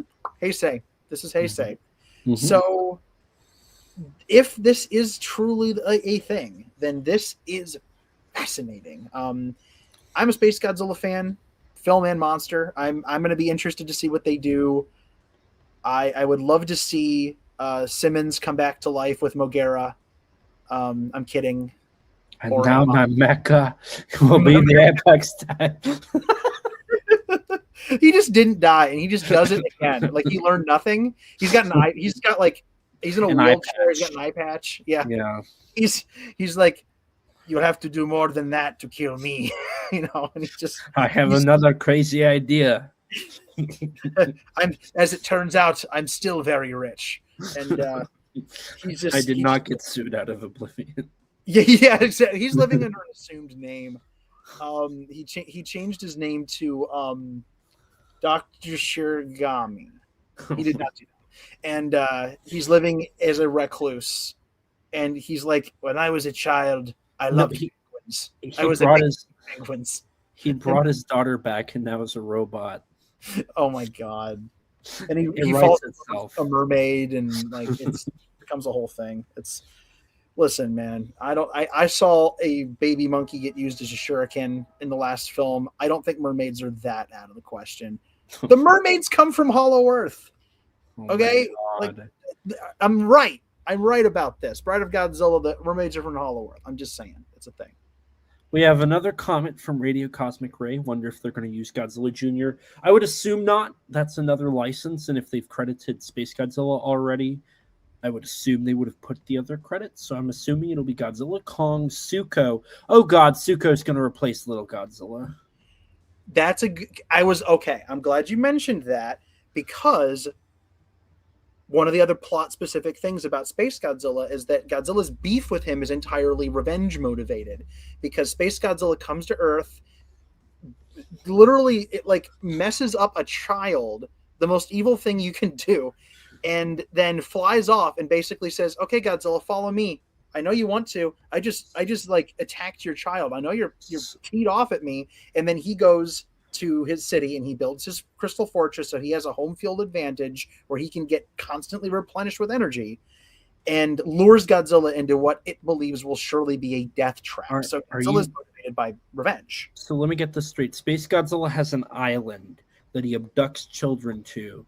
And then whenever he's not at the island, he can still he has the power from everything else to maintain himself. And it's not funny. Does awful things to children. It's not funny. Space Godzilla is in the files. Do you think Space Godzilla... No, Space Godzilla didn't kill himself. We know that. We do know that. We do. It's not funny. You can't release this. Oh my god. We can't release the files. We can't. Elijah, they're going to demonetize you. I already don't make money off this. I lose money. That's fair. Oh no. That's so Suka. Do not ruin my love of Space Godzilla. Do not do that. There are real monsters in this world. Don't do it. So Little Godzilla is the source of his imprisonment. It's all I can think about now. Dang. His imprisonment is the reason for Godzilla going on his quest for vengeance. And of course, when Space Godzilla is killed, then the baby is released. So with no baby Godzilla / Little Godzilla / Godzilla Jr. / whatever baby Godzilla character in this film, Suko's an obvious stand-in. And he ticks off Kong, and Kong goes to get Godzilla and says, "I can't do this by myself, bro." And it's the same thing. Oh no. And what they do is they make it so Space Godzilla almost kills Kong, and then Godzilla has to save him, so they're even. And okay, all right, that makes sense. So it's gonna be Godzilla versus Kong, but flipped. Unless they make it so Kong thinks Godzilla did it, and it was actually Space Godzilla the whole time. That would actually be interesting. That's an interesting mystery. Okay, so there are claw marks on the wall, and there are atomic breath burns on my monkey baby son's butt. Did you burn my monkey? He's gonna massacre the Kongs and make Kong the only one again. Oh God, that's gonna happen. That's how they're gonna make. It's gonna be so that they kill everything. They're gonna have to kill Shimu. There's no way. She's not gonna live. But Kong gotta have no. You know what? I'm sorry. You say what you will about freaking the new Empire, but Kong got to see his family as his species again. He got to be the ruler. He got to ride in on his dragon and his axe and he got to be a dad. He got his family to be benevolent. Don't kill all the monkeys. They're gonna kill them. That's how they're gonna make Space Godzilla seem like, because they have to play Space Godzilla as a greater threat. Jesus, I can't speak. A greater threat than Shimo and Scar King together, or the Monkey Army, or King Ghidorah, or Mechagodzilla. Yeah. So how do you do it? You make Space Godzilla a Avengers level threat that can kill a whole army by itself, and it's up to Godzilla and Kong and Zuko, because they're not going to bring Mothra back. They're going to keep Mothra at bay. And not bring Mothra back and forget Mothra exists like they did in the New Empire, even though they had the license for her. And they're going to make Space Godzilla this big bad, and it's going to be those four. Maybe they bring the Behemoth in and they kill Behemoth. Is Behemoth? No, Methuselah is the one with rights problems. Okay, don't Methuselah, kill. Yeah, Methuselah's got rights problems. Scylla's dead. Methuselah is out. Behemoth, yes, they will kill Shimo, and that will be the motivator. That'll be what ticks Kong off. This apocalyptic Ice Age monster killed in one shot by an apocalyptic space monster. An apocalyptic space monster. I can see it. The sky turns dark purple because of it's a reference to the Sony Blu-ray. Get it? It's purple. And lightning comes out. It's Zeus. That's the name of the film. Oh, there we go. Yeah. He shoots lightning. Yeah. Mm-hmm. Yeah. He comes down, and it's just brutal and stuff, man. And the ice monster's like, I'm gonna get you, sucker. And then Space Godzilla's like, you thought, and then Shimo splat, and it's over. It's really late where I am. I'm very tired. They're absolutely going to make it a whole thing where secretly Space Godzilla has been the world-ending threat the whole time, and it wasn't King Ghidorah, it wasn't Shimo and Scar King. It's this. This is it. This is it. These movies do since King of the Monsters. It's the same idea, different monsters every time. It'll be fourth verse, same as the first. Unless they somehow the last time it was two monsters versus two, and then it was 2v1, and then it was back to 2v2. Maybe it's a 2v1 again. I don't know. Or they could somehow do Godzilla, Kong, Mothra, and Zuko again and have them all fight Space Godzilla. Mothra did show up in the Space Godzilla movie. She did.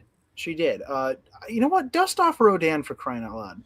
I think they forgot Rodan existed. They forgot. He's sleeping. He's asleep. Or he's dead, if you want to go off of Godzilla vs. Kong. Maybe he's dead. I mean, maybe the opening credits were canon. Barnaby! Who knows? Barnaby! This is why we mentioned Barnaby at the beginning of all this, because who knows? He doesn't know what he's doing. He's crazy. Barnaby Collins. Barnaby Jones. I don't know. We gotta get him on the horn. We'll get this figured out. But I don't know what they're gonna do. I mean, I think one of the things that we just said is definitely the plot of the film. I just don't know which one. We'll look back at this and we'll be like, oh, we were right. We're right. I mean, okay, we're gonna lock it in right now. If we got the plot down, it could be the first part of the conversation, the fourth thing we said is right. The second part of the conversation, the second thing we said is right. The third part of the conversation, the 14th. Okay, as long as we got all of the major beats predicted in this stream, everybody watching right now owes us $10. My PayPal information is I'm just kidding. No. We don't want your money. You should keep it and use it to buy food, because that's more important, because people need to eat. And so do you, because you're people. That's what I'm saying. It's important. I don't know what they're going to do with Space Gojira. I don't know what they're going to do. I think he's going to be an ancient threat. If they weren't planning on having winged eating Star Godzilla be a Space Godzilla reference a few years ago, they will retcon it. So that's what it is. just like they did with Scar King. They kind of inserted him into the whole "there was a war" thing from GVK, and that worked well enough. So there's no well enough. I didn't say well. I said well enough. It worked fine. It was okay. It did the job. If you don't go back and watch the first one, it's fun. So it's okay. It's okay. I enjoy these movies, but Barnaby anyway. So the freaking Space Godzilla thing could go in 1,000 different directions. I don't think it's going to be as complicated or as deep as people are thinking. I think they're going to make him an ancient thing. They're going to do one of the things that we talked about where they irradiate him, and that's going to be it. If he's in the thing at all. It seems like it'll be just like the tweet I made where I added Michael Dougherty and said, you should give Blue Oyster Cult a chance at Eric Bloom. Bring Godzilla by Blue Oyster Cult into the movie in 2018. And then lo and behold, it happens. I actually had no idea that you were entirely responsible for that. Thank you. Totally. That's 100%. You never know. Weirder things have happened. Happened. True. Maybe I somehow reminded him. He was on Twitter and was like, "Oh, that's right. That does exist. Let me make a call." Or Eric maybe saw it and was like, "I'm going to call Warner Brothers. We're going to make this happen." Who knows? It's a great friggin' idea. Let's get that cult on the phone. We want to make money. We got to make another album. Let's do it. Let's do it. Let's make it happen. But we can't have Blue Oyster Cult actually do it themselves. Who's hot with the kids right now? Serge Tankian. Yeah. Serge Tankian. Definitely knew who he was before the movie. Sergeant Tinkertoy. Is Serge? Okay, that's right. It's Serge Tankian, I think is how you pronounce it. Yeah. He did a good cover.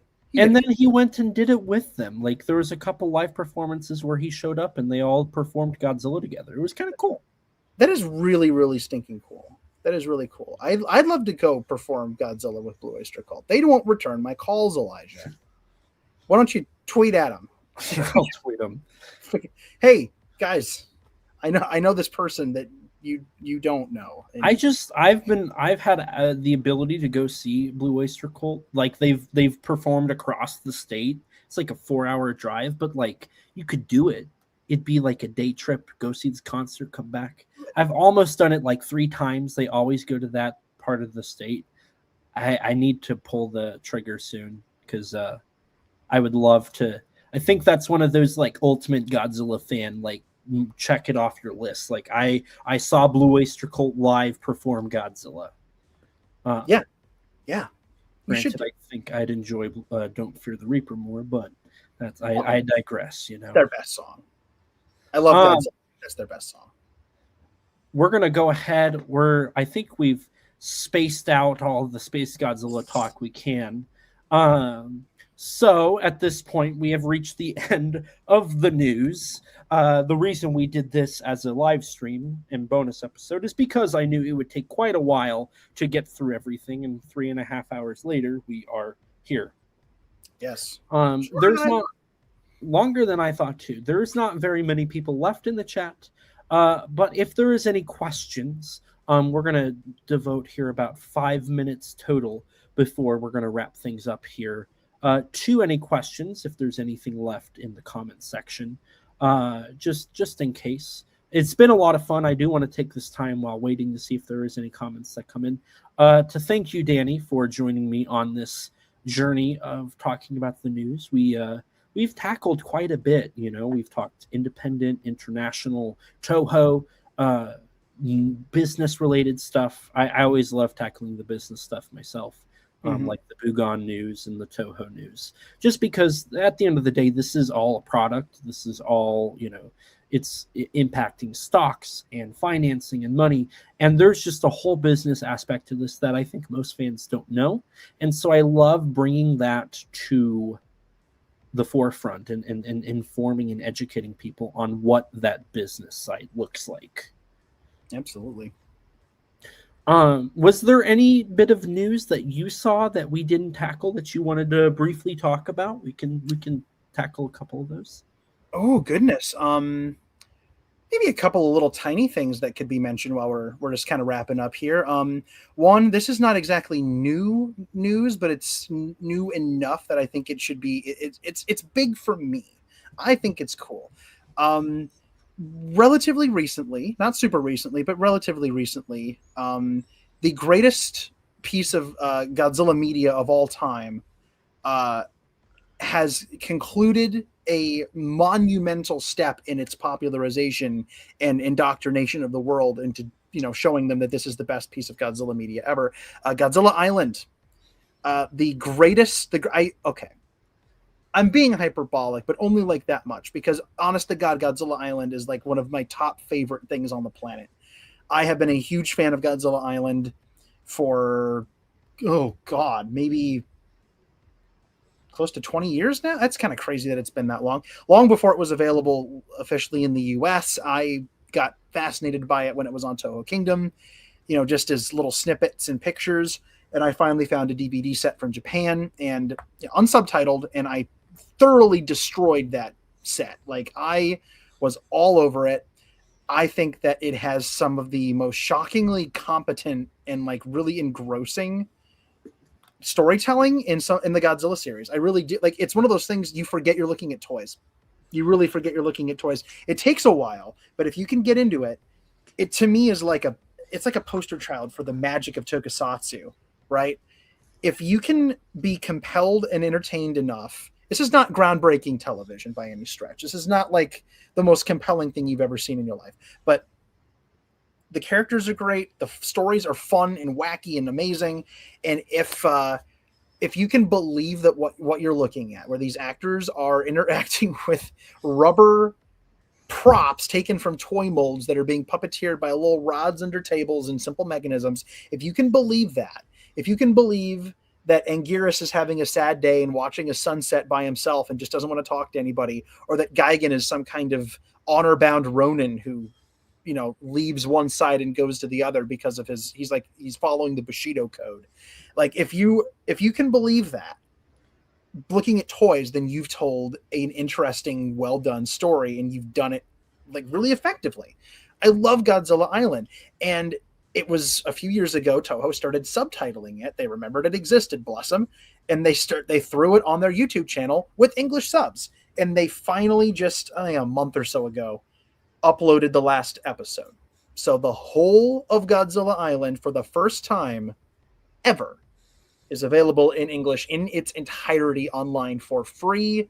What are you doing not watching it right now? Go watch it.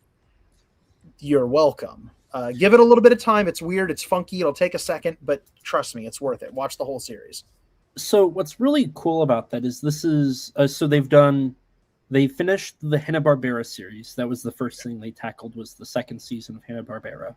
They did Chibi Godzilla, that short-lived anime series. They did Godziban, and I think they haven't done the newest season of Godziban, but they then started tackling Godzilla Island, which, like you said, has been a long, lengthy process. And now they're doing Chibi Godzilla raids again. So it's really cool to see that Toho has tackled all of these more obscure, like, mini-series. This is, obviously Godziban is the obvious, like, they still have more of Godziban to tackle. Mm-hmm. But outside of that, the only other thing that they really haven't done in terms of the obscure Godzilla content is the Go-Go Godzillaland series, and then wasn't there like 3 OVAs for that as well? There were a handful of OVAs, Get Going Godzillaland, and then Go-Go Godzillaland. The OVAs that are about learning hiragana and adding and subtracting and things like that, they exist fan subbed. They have never been officially subbed. There's an entire series from the late 90s that filled the same time slot as Go-Go Godzillaland. That's oh my gosh, it's Godzilla something, or what the heck is it called? It filled the same slot. There was a little Godzilla character named Megabyte who was the co-host alongside the female host. Oh, I don't remember what it's called. Godzilla something. So there's Adventure Godzillaland. Yes. I'm pulling them up now. So Yeah, there's 26 episodes of Adventure Godzilla Land. Get Going Godzilla Land is 4 OVAs. Mm-hmm. Then there's Adventure Godzilla Land 2, which maybe that's the second season. It looks like that's the second season. I believe so. That was used to promote Godzilla versus Mothra, or Mechagodzilla 2. Sorry, Yeah. Godzilla 2. So okay, it looks like that is it. There's Adventure Godzilla Land, which is 2 seasons. One season was promoting Godzilla versus Mechagodzilla. The first season was promoting Godzilla versus Mothra, featuring both tokusatsu and chibi animation stuff. And then you have Get Going Godzilla Land, which is 4 OVAs that were hiragana and addition and subtraction. I don't know where the go-go part of that came from, but whatever. My brain is. I swore it was Go Go Godzilla Land. No, it was. I don't remember what the name of it was. The other one, but it was a trivia show. They'd play trivia. They'd show clips from the movies. It was used to promote Space Godzilla. Ooh, ironic. But yeah, I don't remember what all of those things are, but those deserve to be subbed, and most of that's lost media. This is from Get Going Godzilla. Yeah, the front page of the slideshow we talk big news, actually features still from Godzilla Land. So that's really that's 3 things that have now tied back to Godzilla Land in this stream. It all comes back to Godzilla Land, man. It's all connected, man. I'm telling you. I love it, but there's more to subtitle. Most of Get Going Godzilla Land's 26 episodes, plus the follow-up one that I can't remember the name of, that's all lost media. Like, that's never been released in any capacity. You can't even get fan recordings of a lot of that stuff. There are only a few episodes of each. And listen, the clip of Godzilla and Mechagodzilla fighting as news anchors is from one episode, and the rest of that show, for the most part, is nobody knows what happens in it. Right. If that's like, just imagine what we're missing if that's in just one surviving episode. It's crazy. So, and there's more. That's 26 episodes, 4 OVAs. Like, that wouldn't be too terribly much to do. No, and it would be, you know what, monetize it, and you could actually use that stuff to, like, if you put, I mean, you know, I'd rather you didn't put ads on it, but go ahead, put ads on it, make the people happy. You know, just teach the children hiragana. I'd watch it to learn hiragana. Mm-hmm. You know, if it was subtitled right now, it doesn't teach me much of anything because I don't know how to speak Japanese. But I don't know. I wonder if I would be able to understand any of it, because I do know hiragana and katakana. I wonder if I would. I honestly think you'd probably understand it. You'd probably get through it. I have a semi-basic understanding, so maybe I could actually grasp those, since they were made for people about the age of my understanding of Japanese. Oh gosh. Let's see. What am I forgetting? Oh, okay. I haven't seen this mentioned much, but I did want to throw this out there. February 24th, here in just a couple of months, IDW, as part of their re-releases of all of their Godzilla stuff, they're putting out Rulers of Earth in one big book. Which is kind of crazy, because for the longest time it's been available in 2 volumes, Complete Rulers of Earth volumes 1 and 2, very creative names, and each one of those books is like thick books, and they're $20 a pop. If you get on Amazon right now, the Complete Rulers of Earth paperback, both volumes combined, 26 issues, 25 issues, $14 for the paperback. That's less than one half of it beforehand. So go get that. That's pretty darn cool. Did you also see they announced the role-play game based off of the Kaisei? I did see that. Yes. The Kaisei era stuff is getting a role-playing game, about which I know very little. I have actually not read any of the Kaisei books, and I really should.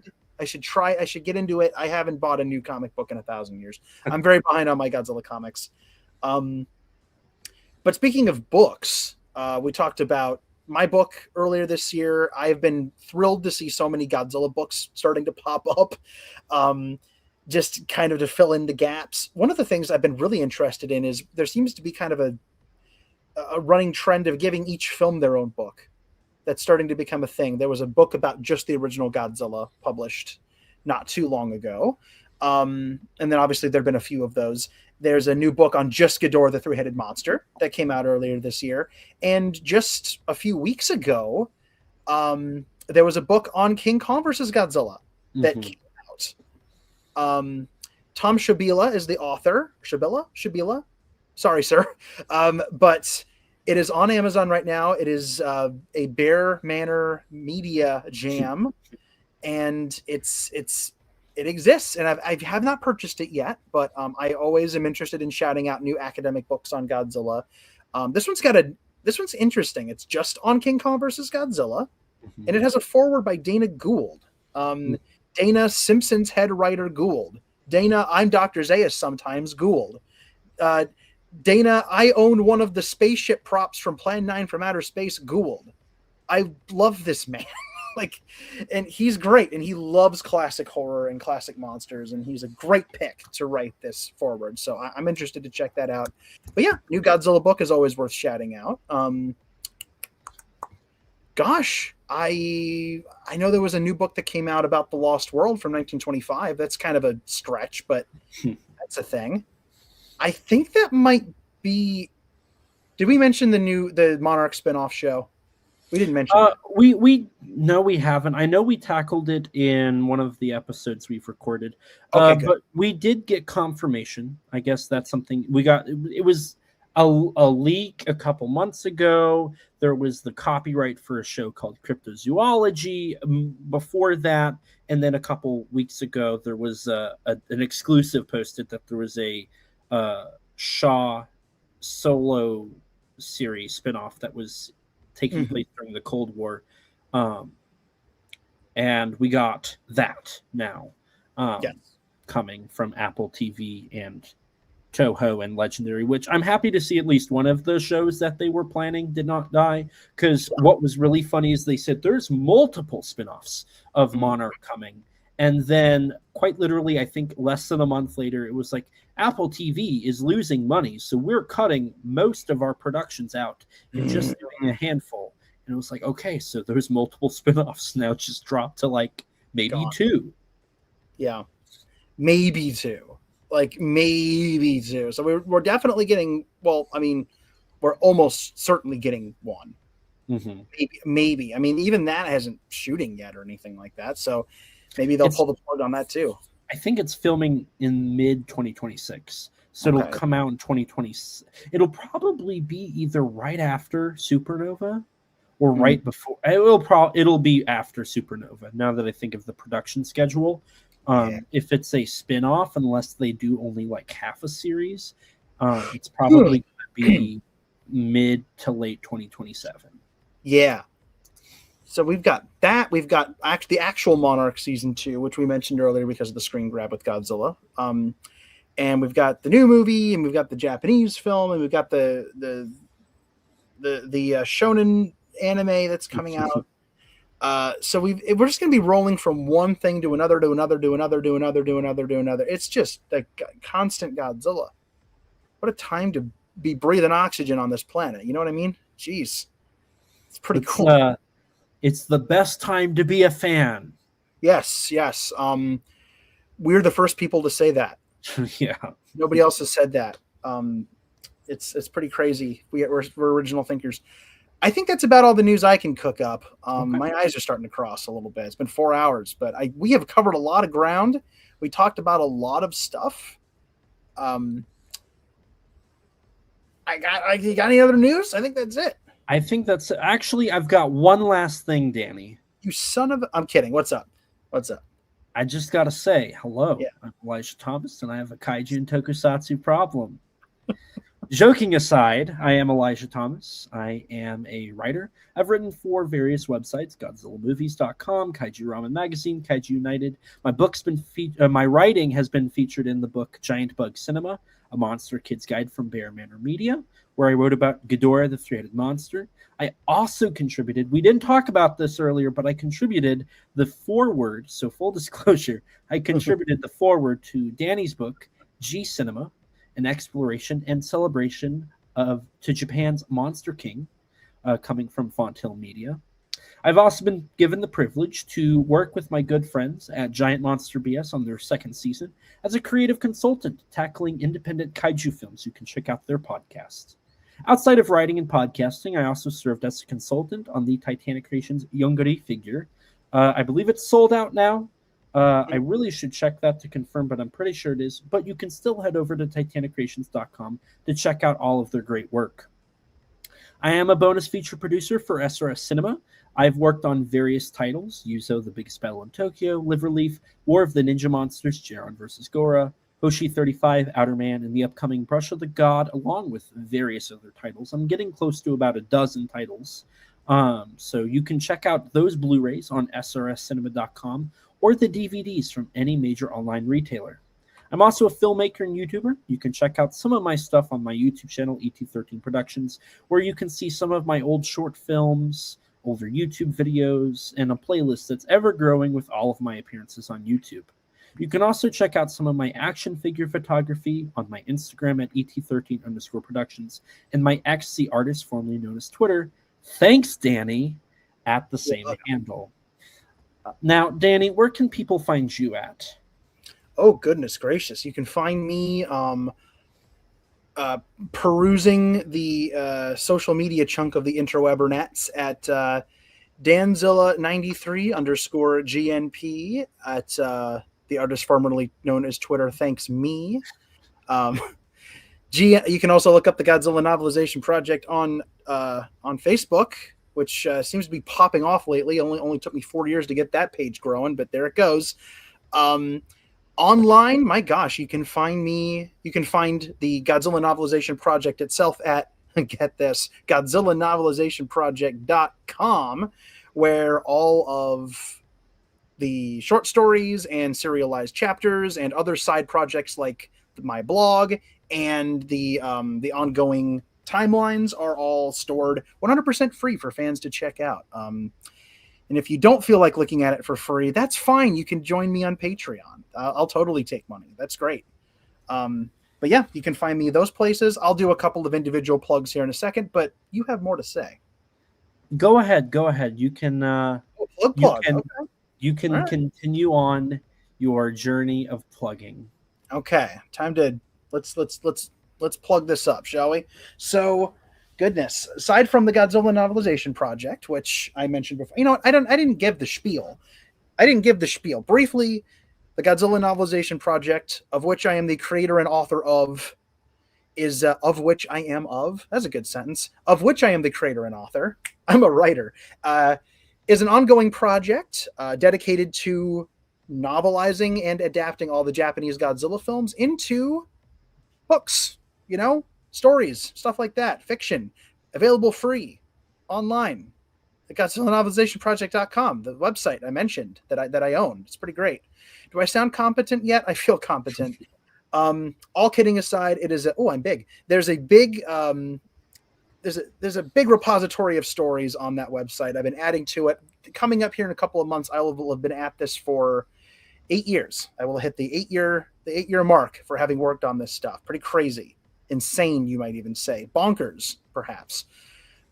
It's been an incredibly fun ride, and I've got a lot more planned. This last year, I didn't add as much to it as I wanted to just because of life circumstances. But as of actually a couple weeks ago, a new short story was published, which I will absolutely plug here. Again, these are all available for free. So if you head to GodzillaNovelizationProject.com, you'll find it there. You'll find all this stuff. But the most recent story is a story from the world of Godzilla vs. Biollante called Missing You, which is a letter written by Dr. Shiragami to his daughter, Erica, after her death. A letter that she will never be able to read, but he's grieving, and so he writes this letter to talk to and essentially say goodbye to his daughter. It's not happy. It's not a happy read, but it was an interesting one to write. It started falling out of my fingers a few weeks ago, and I couldn't stop it. So it exists. Go check it out. If that sounds like your jam. It's a little bit of a sad one, but I like how it turned out. So go ahead to head over to gnp.com to check that out. I mentioned G Cinema earlier. Again, that is available if you type in G Cinema or my name, Daniel Demana, into Amazon. Go ahead and give it a pre-order if you're at all interested. Oh gosh, what else can I talk about? Gosh, feel like I'm missing something. I've been published in the past. As long as we're going through that, you can find some of my stuff in GFan Magazine, RIP Kaiju Ramen Magazine. You can see me in a lot of different streams and hear me on a lot of different podcasts. I've been on 1,000 different things. I've joined our friends Kim and Nathan Marchand before on a lot of their stuff. Goodness, what the heck even else is there? I've been able to do a lot of wonderful work with SRS Cinema recently, which has been fun, from recording 50% of the audio commentary for War of the Ninja Monsters, Jaron versus Gora, to doing copy editing and copywriting and proofreading and essay contribution to a couple of other releases. Fun fact, when anybody out there who ordered Visual Bandits from SRS Cinema, feel free to turn that Blu-ray around in your hand and read the back cover copy, because yours truly was responsible for that. And that's pretty special. I've always wanted to do that. So that's really, really fun. I got to work on that release. It's going to be a standout release. You did the commentary on Ninja Monsters. You did the copy editing for Denise. Mm-hmm. You did the copy editing for Visual Bandits. You have been my go-to guy for proofreading my scripts for Yuzo and Outer Man, I believe. Mm-hmm. I'm trying to think here. You proofread my essay for Sharkdemic. Mm-hmm. You proofread my the Outer Man Historia spoof article for that release as well. That's true. I want to say those are all the ones you've worked on so far. I think so. I did some copy editing for Liverleaf as well, and right. And a little bit of Yuzo. So yeah, I think we pretty much covered everything. I think my list on my website might be incomplete. I might have to add a couple things to that. But yeah, I've been really, really fortunate and blessed to get to be a small part of these releases, and I have some cool SRS stuff lined up for the future that you'll just have to kind of wait and see what happens with those. But I'm pinching myself excited to work on those. But that's incredibly cool. Just this last year, I got to contribute an essay to Peter H. Brothers' new book on Godzilla 1954 to celebrate its anniversary, which was really, really cool. I've had a few people tell me that they really, really enjoyed that essay, which is about the use of the kind of Lovecraftian fear of the unknown throughout the script of the 1954 Godzilla. Really, really fun. I wrote about that a handful of years ago, and I decided to expand on it for a published version. And I also have other written things coming up. I have a couple of other book projects I'm working on that I cannot talk about yet. I have G-Fest stuff coming up that I cannot talk about yet. I have a handful of really, really cool, really, really special things cooking that I cannot wait to dive into. And I'm hoping that my next couple of months will be a little bit more creatively prolific, or just creative in general, than my last few, wherein I have done very little. But we'll see. We'll see how it goes. I'm hoping I can snap out of it a little bit and get some stuff done. I'm very excited. I got to get cracking on this promotion. I got a book coming out here in a couple months. I got to talk about it and stuff. It's going to be crazy. We'll definitely, my people will be in contact with your people. Call me. I'll have I'll tell my secretary to be on the lookout. Yeah, send me your publicist's info, and we'll see what we can do. Okay, fair enough. That's about all I can say. That's all you got? I think so. I mean, sure, there's more, but it's fine. It's all good. As for the podcast, you can rate us on iTunes. That boosts our ratings and helps us get recommended to more people just like you. If you don't have an Apple device, which I don't blame you, that's a lie. This is a MacBook. I'm streaming from a MacBook. I'm recording on a MacBook. But you can rate us on Spotify. I recently learned that the higher rated you are on Apple Podcasts means you get recommended to more people. And anybody who is watching this or listening to this, I'll be making some posts about this, but currently we are at a 3.5 We have almost as many 1-star reviews as we do 5-star reviews. So if anybody can give us a little bit of a hand with that, going over to Apple Podcasts, looking up Kaiju Conversation, you have to listen to roughly 10 minutes of the show. It's either 10 minutes or a full episode. You have to do that before it'll actually register that you can review the show, and then leave us a review. 5 stars. We will read it on the air for everyone to hear. If you want to stay up to date with all things Kaiju Conversation related, follow us on Twitter at KAIJU_CONVERS. If you don't have Twitter, you can follow us on Instagram or like us on Facebook. If you're like me before podcasting and you don't have any social media, lucky you. You can email us at kaijuconversation@gmail.com, all lowercase, all one word, you know the drill. We also have a website now, www.kaijuconversation.com, that features all of our news and updates, along with blogs if we have any major updates, our episodes, our videos, and we have 3 sections that are always updating: upcoming Kaiju television, upcoming Kaiju films, and the Japanese Kaiju film database that tackles every single Kaiju film ever produced in Japan. That was a very long, lengthy process, and up until recently, it was still updating. Now we're just kind of waiting for news for other films. Every time I think I find one, I find out it doesn't count, and so it doesn't get added.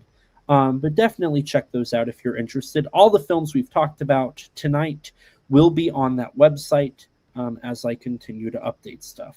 I think the only stuff that's not in there is... I don't think... Did we bring up the fact there's a short film being made for Kaiju number 8? Did I say? I did say that. Mm-hmm. Now that I say it, I did say it. That's the only thing that's not on the site, but that'll get updated pretty soon. We also have a Teespring store. It's right now just our logo, but if you want to sport our logo on a t-shirt or maybe even a coffee mug, you can purchase that. If you'd like to chat with us, check out our Discord server full of others that have similar interests to you. It's a great community full of great people. Don't forget to subscribe to this YouTube channel and hit the bell so you can be notified anytime we upload a video. Sometimes we do exclusives to the channel. There is a whole live series. Kaiju Conversation Live is a series that we do. It is usually monthly, but for the past year it has not been. With this stream, I'm hoping that I can maybe bring that back around and do monthly live streams. So definitely stay tuned for that. We also have... a ton of other content on here, but bonus episodes, minisodes. There's an interview on here. There's a ton of stuff that we've done on this show, and we're going to continue doing more on this part of the program. A huge thanks to Rex for editing all of these episodes that we've recorded, the intro you saw at the beginning, and all the other content. His links can be found in the description below. Along with Rex, we'd like to give a huge thanks and shout out to Danny DeManna of the Godzilla Novelization Project for his amazing vocals on our theme song. You can support him by following him on Twitter at Danzilla93_GNP or visit his website, GodzillaNovelizationProject.com.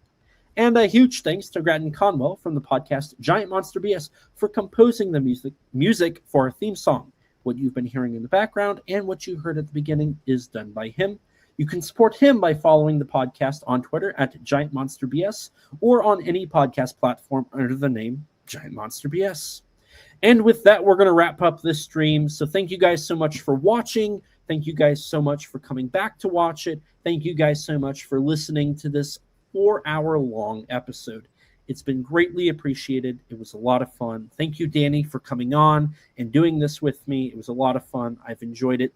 Thank you to everybody who came in the chat and left a comment. Real quick, King Kiryu, you came in here just as we were wrapping up to say hello. Thank you for tuning in for these last handful of minutes. It's been greatly appreciated to interact with everybody and to have everybody listening. We've had consistent listeners all night. Thank you so much for sticking with us for the entire runtime of this 4-hour stream. So with that, there's just one last thing to say, and that's, as always, please remember, life's too short to not talk big. Bye, guys. See you guys.